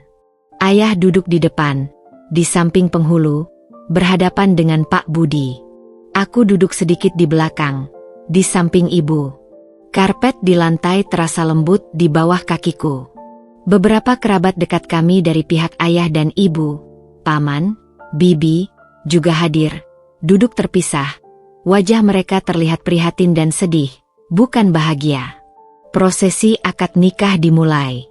Penghulu memulai dengan doa, lalu membacakan ayat-ayat suci. Kemudian memberikan khutbah nikah. Beliau berbicara tentang pentingnya pernikahan dalam Islam, tentang hak dan kewajiban suami dan istri, tentang bagaimana membangun rumah tangga yang harmonis, saling mencintai, dan saling melindungi. Kata-kata itu terdengar indah, penuh makna sakral. Tapi di telingaku, kata-kata itu terasa ironis, bahkan menyakitkan. Bagaimana bisa cinta, perlindungan, dan harmoni dibangun di atas fondasi hutang dan keterpaksaan? Kata-kata itu terasa seperti berlaku untuk orang lain, bukan untuk kami, Anya dan Pak Budi. Kemudian, tibalah momen ijab kabul. Ayah menjabat tangan Pak Budi. Suara penghulu membimbing prosesi, mengucapkan kalimat-kalimat sakral. Aku menahan napas, merasakan jantungku berdebar keras di dada. Suara ayah terdengar bergetar saat mengucapkan ijab. Suaranya penuh haru dan juga beban yang seolah terangkat. Lalu, giliran Pak Budi. Saya terima nikahnya Anya binti Surya dengan mas kawin yang telah disebutkan, tunai. Suaranya mantap, jelas, tenang. Tidak ada sedikit pun keraguan, tidak ada getaran, tidak ada emosi yang terdengar. Dia mengucapkan kalimat sakral itu seolah membaca daftar belanjaan. Kemantapan suaranya di tengah kegugupanku sendiri membuatku sedikit terkejut dan merasa semakin asing dengannya. Dia terdengar siap menikahi Anya binti Surya. Saksi-saksi menyatakan sah. Alhamdulillah, ucap penghulu dan beberapa hadirin. Suara itu seharusnya membawa kelegaan, tapi bagiku, itu seperti lonceng yang mengumumkan akhir dari kebebasanku. Aku sekarang sah menjadi istrinya. Istri Pak Budi Santoso. Setelah itu, giliran aku mengucapkan janji istri. Aku mengucapkannya dengan suara yang pelan, kaku, dan datar. Seperti menghafal sesuatu yang tidak kurasakan maknanya. Kemudian, aku diminta untuk menandatangani buku nikah. Buku hijau itu disodorkan di depanku. Tanganku sedikit gemetar saat mengambil pena. Aku melihat namaku tertulis di sana, nama lengkapku, diikuti nama lengkap Budi Santoso di kolom suami. Di bawahnya, ada ruang untuk tanda tangan. Tanda tangan di atas kertas itu terasa seperti menuliskan takdirku sendiri dengan tinta permanen. Final. Ada sesi foto singkat setelah akad. Aku duduk di samping Pak Budi. Tidak ada kehangatan, tidak ada senyuman lepas. Hanya kami berdua duduk berdampingan, menjaga jarak aman, dengan ayah, ibu, dan beberapa kerabat di belakang. Penghulu meminta kami untuk saling menatap, untuk sesi foto. Momen itu terasa sangat canggung.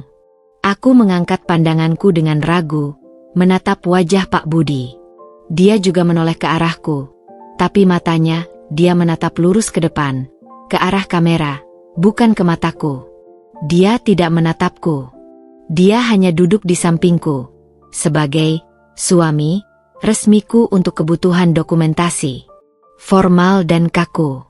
Tidak ada sentuhan tangan di pangkuan, tidak ada kata-kata lembut yang dibisikkan. Kemudian ada prosesi penyerahan mahar. Ayah mengambil tanganku, dan Pak Budi meletakkan tangannya di atas tanganku, di atas mahar yang berupa perhiasan emas sederhana yang diletakkan di nampan. Sentuhan tangannya terasa hangat namun asing di kulitku. Dia juga mengenakan cincin di jari manis tangan kirinya, cincin polos dari emas putih. Terlihat baru. Dia sudah memakainya?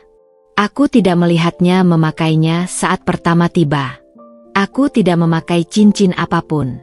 Apakah nanti akan ada ritual tukar cincin? Detail-detail kecil dari prosesi yang seharusnya romantis ini terasa aneh dan tidak lengkap. Segala sesuatunya berakhir dengan cepat. Ucapan selamat dari kerabat dekat terasa lebih seperti ucapan bela sungkawa. Wajah-wajah mereka terlihat sedih, bukan bahagia. Mereka memelukku satu persatu. Pelukan mereka terasa hangat tapi penuh rasa iba. Ayah dan ibu memelukku terakhir. Pelukan ibu sangat erat. Dia berbisik di telingaku. Suaranya pecah. Kamu baik-baik saja ya, nak? Kuat ya? Air mata yang ditahannya akhirnya mengalir. Ayah menepuk punggungku. Genggaman tangannya di bahuku terasa kuat namun gemetar. Rasa sedih dan rasa bersalah mereka terpancar jelas. Kemudian, tibalah saatnya untuk pergi. Meninggalkan mereka. Meninggalkan rumahku. Meninggalkan hidup lamaku. Ayah dan ibu mengantarku sampai mobil Pak Budi yang terparkir di depan musala. Aku mencium tangan mereka. Air mata yang kutahan sejak tadi akhirnya mengalir deras. Ini adalah perpisahan. Perpisahan dari orang tuaku yang kucintai. Perpisahan dari Anya yang kukenal. Aku masuk ke dalam mobil Pak Budi. Duduk di kursi penumpang di sampingnya. Untuk pertama kalinya, kami hanya berdua, dalam ruang tertutup, sebagai suami istri. Mobil itu terasa asing, sunyi. Kulihat ayah dan ibu berdiri di tepi jalan, memandang mobil kami menjauh. Siluet mereka terlihat sedih dan sendirian di bawah sinar matahari pagi yang mulai meninggi.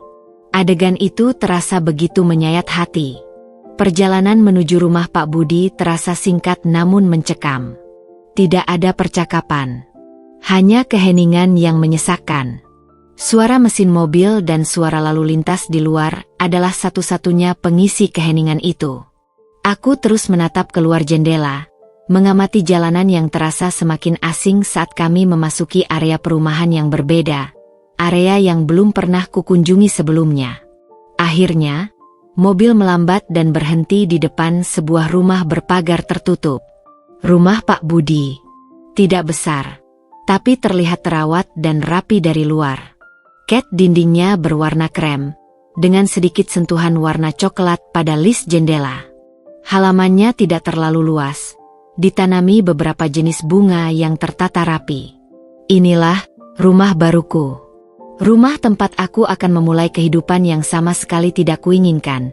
Bersama pria yang baru saja menjadi suamiku. Pria yang masih terasa seperti orang asing yang tenang, formal, dan penuh misteri. Pak Budi mematikan mesin mobil. Keheningan kembali melingkupi kami. Terasa lebih berat dari sebelumnya. Kami duduk di sana sejenak. Di dalam mobil yang terparkir di depan rumah asing ini. Lalu, dia membuka pintu mobilnya. "Mari," katanya pelan, tanpa menoleh kepadaku. Aku menarik napas dalam-dalam, mencoba mengumpulkan sisa keberanian yang kumiliki. Tidak ada lagi penundaan. Ini dia. Langkah pertama memasuki. Seperti ini, yang sesungguhnya. Aku membuka pintu mobilku dan melangkahkan kaki keluar. Menatap rumah di depanku, aku merasakan campuran ketakutan, kesedihan, dan ketidakpastian yang luar biasa. Pak Budi berjalan lebih dulu menuju gerbang, membuka kuncinya. Dia berjalan ke pintu depan, mengeluarkan kunci lain, dan membuka pintu rumah itu. Dia minggir sedikit, memberi isyarat agar aku masuk. Aku menarik napas sekali lagi, merasakan aroma bunga di halaman bercampur dengan bau debu jalanan. Aku melangkah maju, melewati ambang pintu, meninggalkan semua yang kukenal di belakang. Memasuki sebuah dunia yang asing, dengan status asing, dan masa depan yang entah akan seperti apa. Langkah pertamaku melewati ambang pintu rumah Pak Budi terasa berat. Seperti melintasi batas menuju dunia yang sama sekali asing. Aroma di dalam rumah menyambutku, campuran samar pewangi ruangan yang tidak terlalu kuat, bau buku lama, dan aroma khas rumah yang dihuni pria.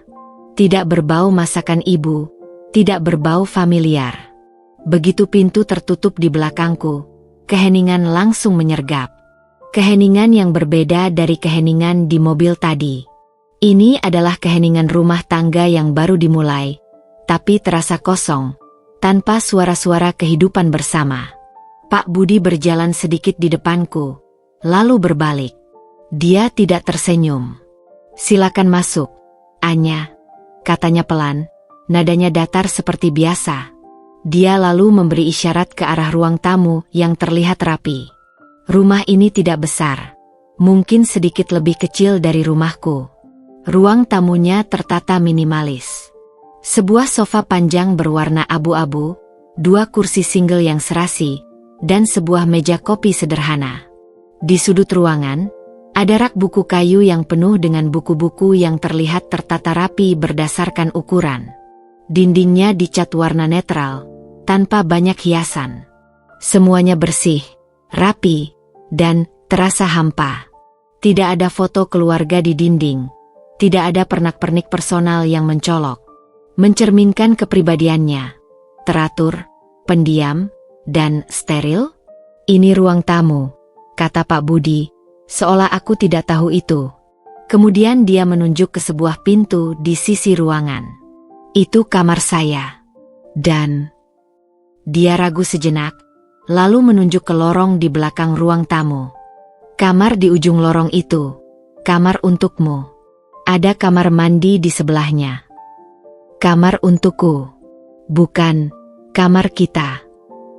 Penunjukan itu terasa seperti konfirmasi yang dingin bahwa meskipun kami menikah, aku masih akan memiliki ruangku sendiri, terpisah darinya. Di satu sisi, ada sedikit kelegaan karena tidak harus langsung berbagi ruang yang sama dengannya. Di sisi lain, itu terasa seperti penolakan halus, penolakan untuk menganggapku sebagai bagian integral dari kehidupannya, setidaknya belum. Aku mengangguk, tidak mengatakan apa-apa. Dia tidak menawarkan bantuan untuk membawa koperku yang tadi ditinggalkan ayah di teras depan. Aku berjalan mengambil koper itu, menyeretnya masuk ke dalam rumah. Beratnya terasa di tanganku. Beratnya sama seperti beban yang kini kutanggung di hidupku. Aku berjalan menyusuri lorong yang ditunjuknya. Ada beberapa pintu di sepanjang lorong. Kamar pertama mungkin kamar tidur utama. Lalu ada kamar mandi. Dan di ujung lorong ada pintu lain. Aku membukanya. Itu sebuah kamar tidur. Tidak terlalu besar. Ada tempat tidur single dengan spray polos berwarna biru muda, lemari pakaian 2 pintu, dan meja belajar kecil. Semuanya tertata rapi, bersih. Di dinding tidak ada hiasan apa-apa. Jendela kamar ini menghadap ke halaman belakang yang ditumbuhi beberapa tanaman. Kamar ini terasa netral, seperti kamar tamu yang jarang dipakai. Tidak ada jejak kepribadian, tidak ada sentuhan hangat. Aku meletakkan koperku di lantai di sebelah lemari. Menghela napas panjang. Ini dia, rumah baruku, kamar baruku. Di dalam rumah suamiku yang asing. Pak Budi tidak mengikutiku ke dalam kamar. Dia kembali ke ruang tamu. Aku bisa mendengarnya menutup pintu depan, lalu suara langkah kakinya yang teratur. Setelah beberapa saat, aku mendengar suara sesuatu dibuka, mungkin tas kerjanya, lalu keheningan. Aku duduk di tepi tempat tidur single itu. Permukaannya terasa firm di bawahku. Aku mencoba membayangkan diriku tinggal di sini. Tidur di ranjang ini. Membuka lemari itu. Rasanya sangat asing. Aku masih mengenakan kebaya brokat tadi, terasa tidak pas di dalam kamar yang polos ini.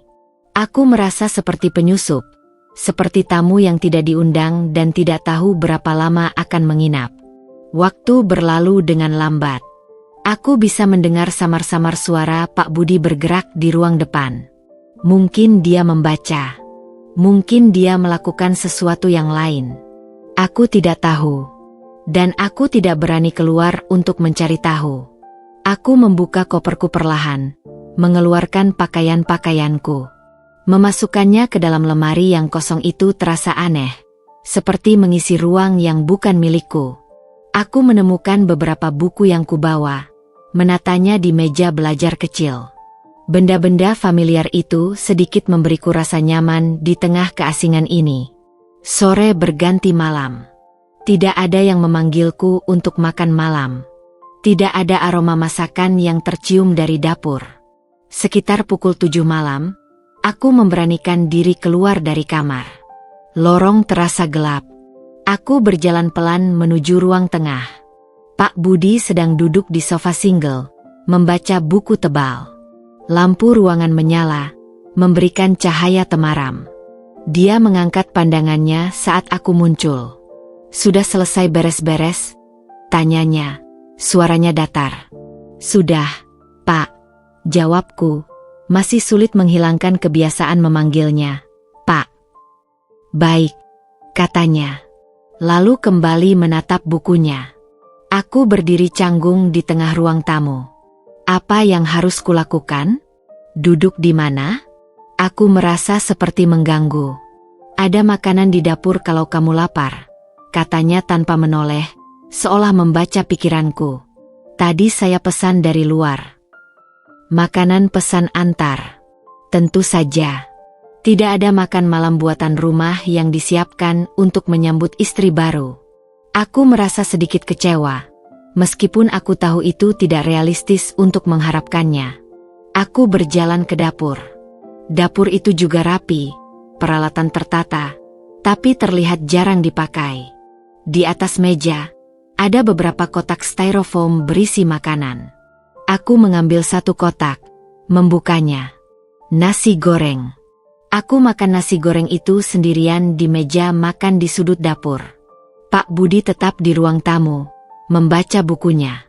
Keheningan di antara kami begitu kental, memisahkan kami seolah ada dinding tak terlihat. Inilah awal rumah tangga kami. Makan malam dalam keheningan, terpisah di ruangan berbeda. Setelah makan, aku mencuci piringku sendiri, lalu kembali ke kamar. Tidak ada percakapan lagi. Tidak ada ucapan selamat malam. Aku merasa sangat sendirian. Ketika tiba waktunya tidur, aku merasa sangat canggung. Aku tahu, di rumah ini, dalam status baruku sebagai istri, ada ekspektasi yang biasanya datang dengan pernikahan, terutama dalam hal keintiman. Dan aku tahu status, perjaka 40 tahun, Pak Budi. Bagaimana ini akan berjalan? Akankah ada tuntutan? Atau kecanggungan itu akan terus berlanjut? Aku mengenakan piyama, mematikan lampu, dan berbaring di ranjang single itu. Kamar terasa gelap dan sunyi. Aku mendengar suara Pak Budi masih bergerak di luar, mungkin di kamar sebelahnya. Kemudian, suara air di kamar mandi, dan setelah itu, keheningan total. Aku tidak tahu apakah dia tidur di kamarnya yang disebut kamar saya, atau dia punya kebiasaan tidur di ruang lain. Aku hanya berbaring di ranjang singleku, menatap kegelapan. Rasanya asing. Ranjang ini asing, kamar ini asing, rumah ini asing, dan pria yang kini menjadi suamiku adalah orang asing yang tidak ku kenal. Malam pertama sebagai Nyonya Budi Santoso berlalu dengan kegelisahan yang dalam, sendirian di kamar asing, di rumah asing. Tanpa sentuhan, tanpa kata-kata, hanya keheningan dan kesadaran yang menghimpit. Inilah kehidupan rumah tangga yang berjalan seperti ini. Dimulai dengan kesendirian, kecanggungan, dan jurang pemisah yang begitu jelas. Minggu-minggu pertama di rumah Pak Budi terasa aneh. Rutinitas mulai terbentuk, tapi kami bergerak di dalamnya seperti dua planet yang mengorbit di jalur berbeda. Sesekali berpapasan tapi tidak pernah bertabrakan. Aku masih tidur di kamar single di ujung lorong. Pak Budi tidur di kamar yang disebutnya kamar saya, di dekat ruang tamu. Ada jarak fisik yang jelas di antara kami. Jarak fisik itu adalah manifestasi dari tembok tak kasat mata yang terasa begitu kuat di antara kami. Tembok kecanggungan, ketidakpahaman, dan yang paling terasa, ketiadaan keintiman. Status, perjaka 40 tahun, Pak Budi, yang dulu hanya jadi bisik-bisik di sekolah, kini menjadi kenyataan yang memengaruhi dinamika kami. Tidak ada sentuhan. Tidak ada percakapan tentang perasaan. Kami makan bersama, seringkali dalam keheningan. Kami berbagi rumah, tapi tidak berbagi kehangatan layaknya suami istri. Setiap kali ada momen di mana sentuhan mungkin terjadi saat berpapasan di lorong, saat mengambil sesuatu bersamaan, kami berdua secara otomatis menarik diri, menciptakan jarak aman. Aku tidak tahu apakah ini karena pengalamannya yang kurang, karena dia menghargai persetujuanku yang terpaksa, atau memang sifatnya yang kaku dan pendiam. Aku juga tidak tahu bagaimana perasaanku sendiri tentang hal ini. Lega karena tidak ada tuntutan fisik yang kutakutkan, tapi juga bingung dan merasa ada bagian penting dari pernikahan yang hilang, atau setidaknya terabaikan sepenuhnya. Konflik ini sunyi, tidak ada pertengkaran. Hanya ada keheningan yang canggung, jarak yang tercipta dengan sendirinya, dan kesadaran yang menggantung di udara bahwa, di balik status suami istri, di mata hukum, ada area abu-abu yang tidak terjamah, sebuah tembok tak kasat mata yang memisahkan kami dalam pernikahan kami sendiri. Kehidupan normal, kami berjalan. Pak Budi pergi mengajar pagi. Aku di rumah atau sesekali keluar mencari udara segar atau melihat-lihat toko, tanpa niat membeli. Status pernikahan kami, terutama perbedaan usia dan kecepatan pernikahannya, ternyata mengundang bisik-bisik. Saat bertemu tetangga, Ada saja pertanyaan basa-basi yang terasa seperti penyelidikan halus.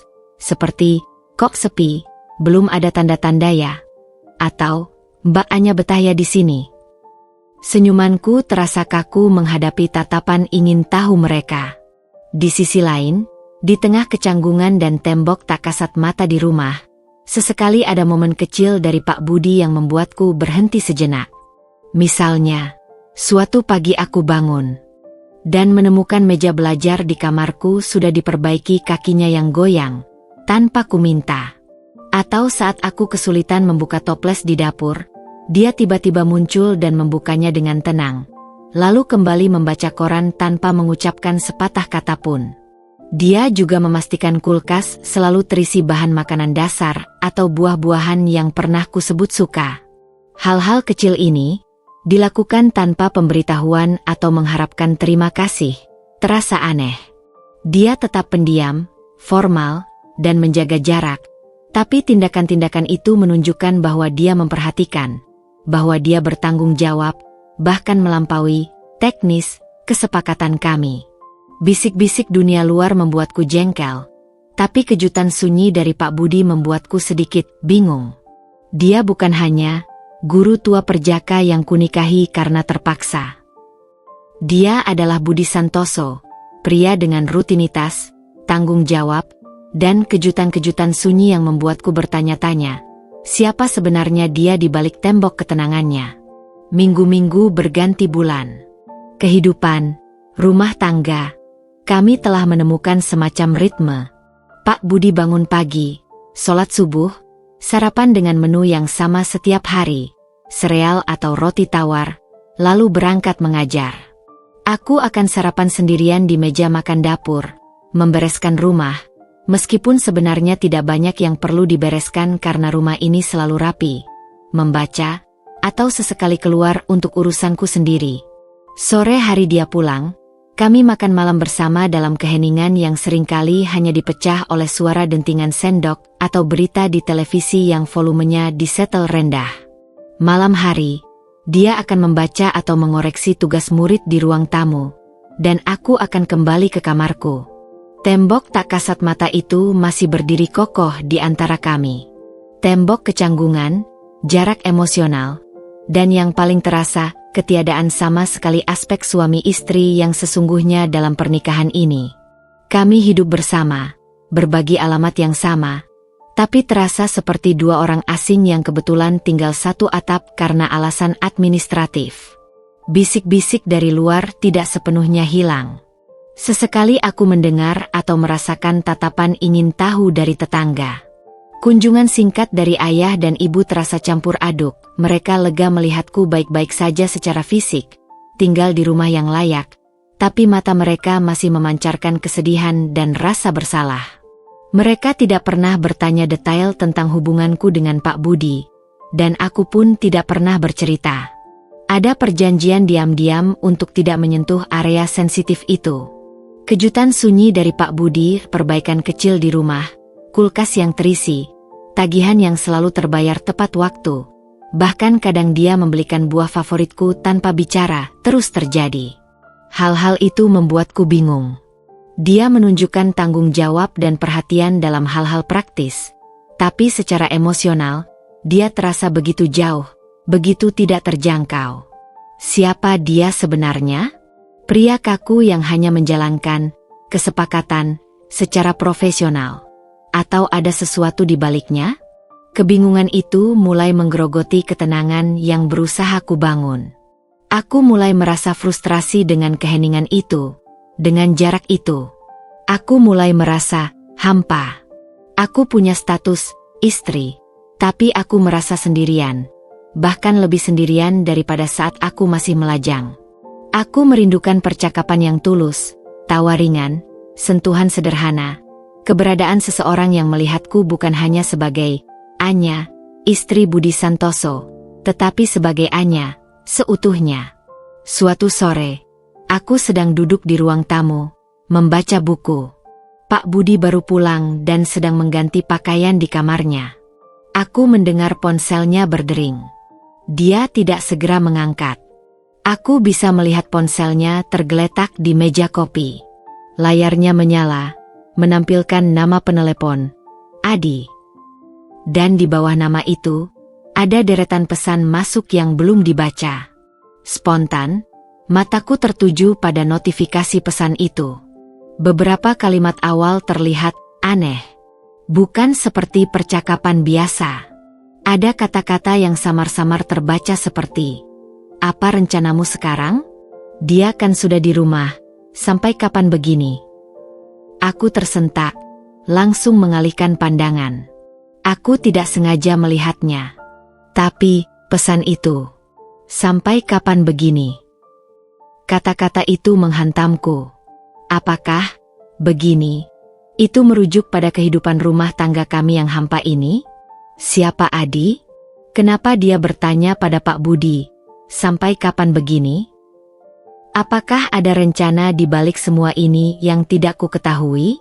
Pikiran-pikiran itu berpacu di kepalaku, memicu gelombang kecurigaan dan ketakutan. Aku tidak seharusnya melihat pesan itu. Itu privasinya. Tapi itu menyangkut kehidupan kami. Sampai kapan begini? Pak Budi keluar dari kamarnya, kembali ke ruang tamu. Dia melihat ponselnya yang menyala, lalu melirik ke arahku sejenak. Ekspresinya masih tenang, tapi entah kenapa, aku merasa ada ketegangan kecil di balik matanya. Dia mengambil ponselnya, membaca pesan-pesan itu dengan cepat, lalu menghapus notifikasi dari layar tanpa membuka pesannya sepenuhnya. Dia kemudian memasukkan ponsel ke saku celananya. Dia tidak mengatakan apa-apa. Aku juga tidak mengatakan apa-apa. Tapi keheningan di antara kami kini terasa berbeda. Ada ketegangan baru, rahasia kecil yang tidak disengaja kubongkar. Aku tahu dia menyadari aku mungkin melihat notifikasi itu, meskipun aku tidak membacanya. Peristiwa kecil itu terasa seperti tetesan air yang membuat gelas penuh meluap. Semua frustrasi, kebingungan tentang siapa Pak Budi, kehampaan pernikahanku, dan pertanyaan, "Sampai kapan begini?" yang kini tak hanya kurasakan tapi juga kulihat di ponselnya, semua itu berkumpul menjadi satu. Aku tidak bisa terus-menerus hidup dalam ketidakpastian dan keheningan ini. Aku tidak bisa terus menjadi istri di atas kertas tanpa tahu apa yang sebenarnya terjadi, apa rencananya, dan sampai kapan begini. Aku butuh penjelasan. Aku butuh bicara. Meskipun ide itu membuatku takut setengah mati, menghadapi sosok Pak Budi yang tenang dan misterius ini terasa menakutkan. Tapi rasa takut itu dikalahkan oleh kebutuhan yang lebih besar untuk memahami, untuk mengetahui kebenaran di balik tembok ketenangannya dan di balik pernikahan kami yang aneh ini. Aku menatap punggungnya saat dia duduk di sofa, mengambil koran. Tanganku terkepal di pangkuan. Debaran jantungku kencang. Aku harus bicara dengannya. Malam ini, malam harinya, setelah makan malam sunyi seperti biasa, aku memberanikan diri. Pak Budi sedang duduk di ruang tamu, membaca. Aku menghampirinya, berdiri canggung beberapa langkah darinya. Debaran jantungku tak terkendali. "Pak, Budi," kataku, memaksakan diri memanggil namanya tanpa "Pak". Itu terasa asing di lidah. Dia menurunkan korannya, menatapku dengan tatapan tenang yang sulit kubaca. "Ada apa, Anya?" tanyanya, suaranya datar. Aku menelan ludah. Aku ingin bertanya. Aku ragu sejenak, lalu mengumpulkan semua keberanianku. Tentang kita. Tentang kehidupan kita di rumah ini. Aku memikirkan pesan yang kulihat tadi sore, perasaan hampa yang kurasakan. Kata-kata itu akhirnya keluar, pelan namun penuh beban. Sampai kapan akan begini?"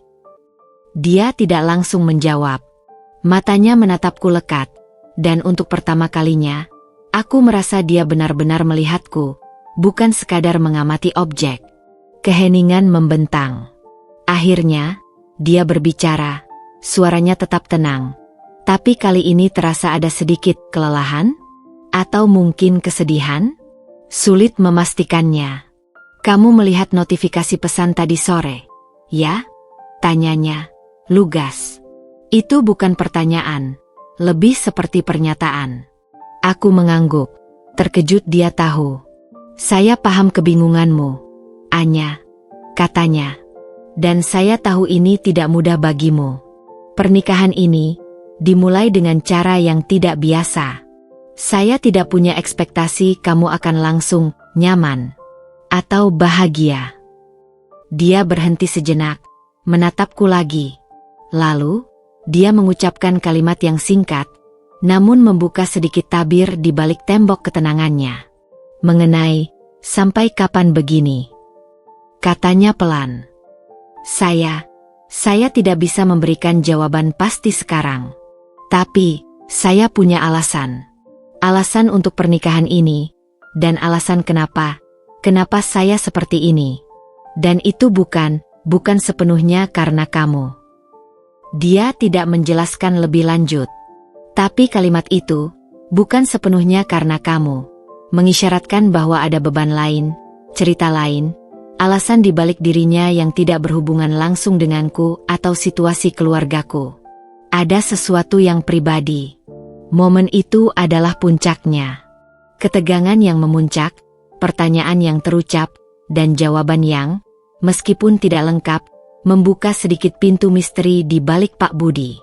Dia mengakui kebingunganku, mengakui keanehan situasi kami, dan mengisyaratkan bahwa ada cerita yang belum ku ketahui di baliknya. Pertemuan mata itu, pengakuannya yang singkat itu, terasa seperti retakan pertama pada tembok yang memisahkan kami.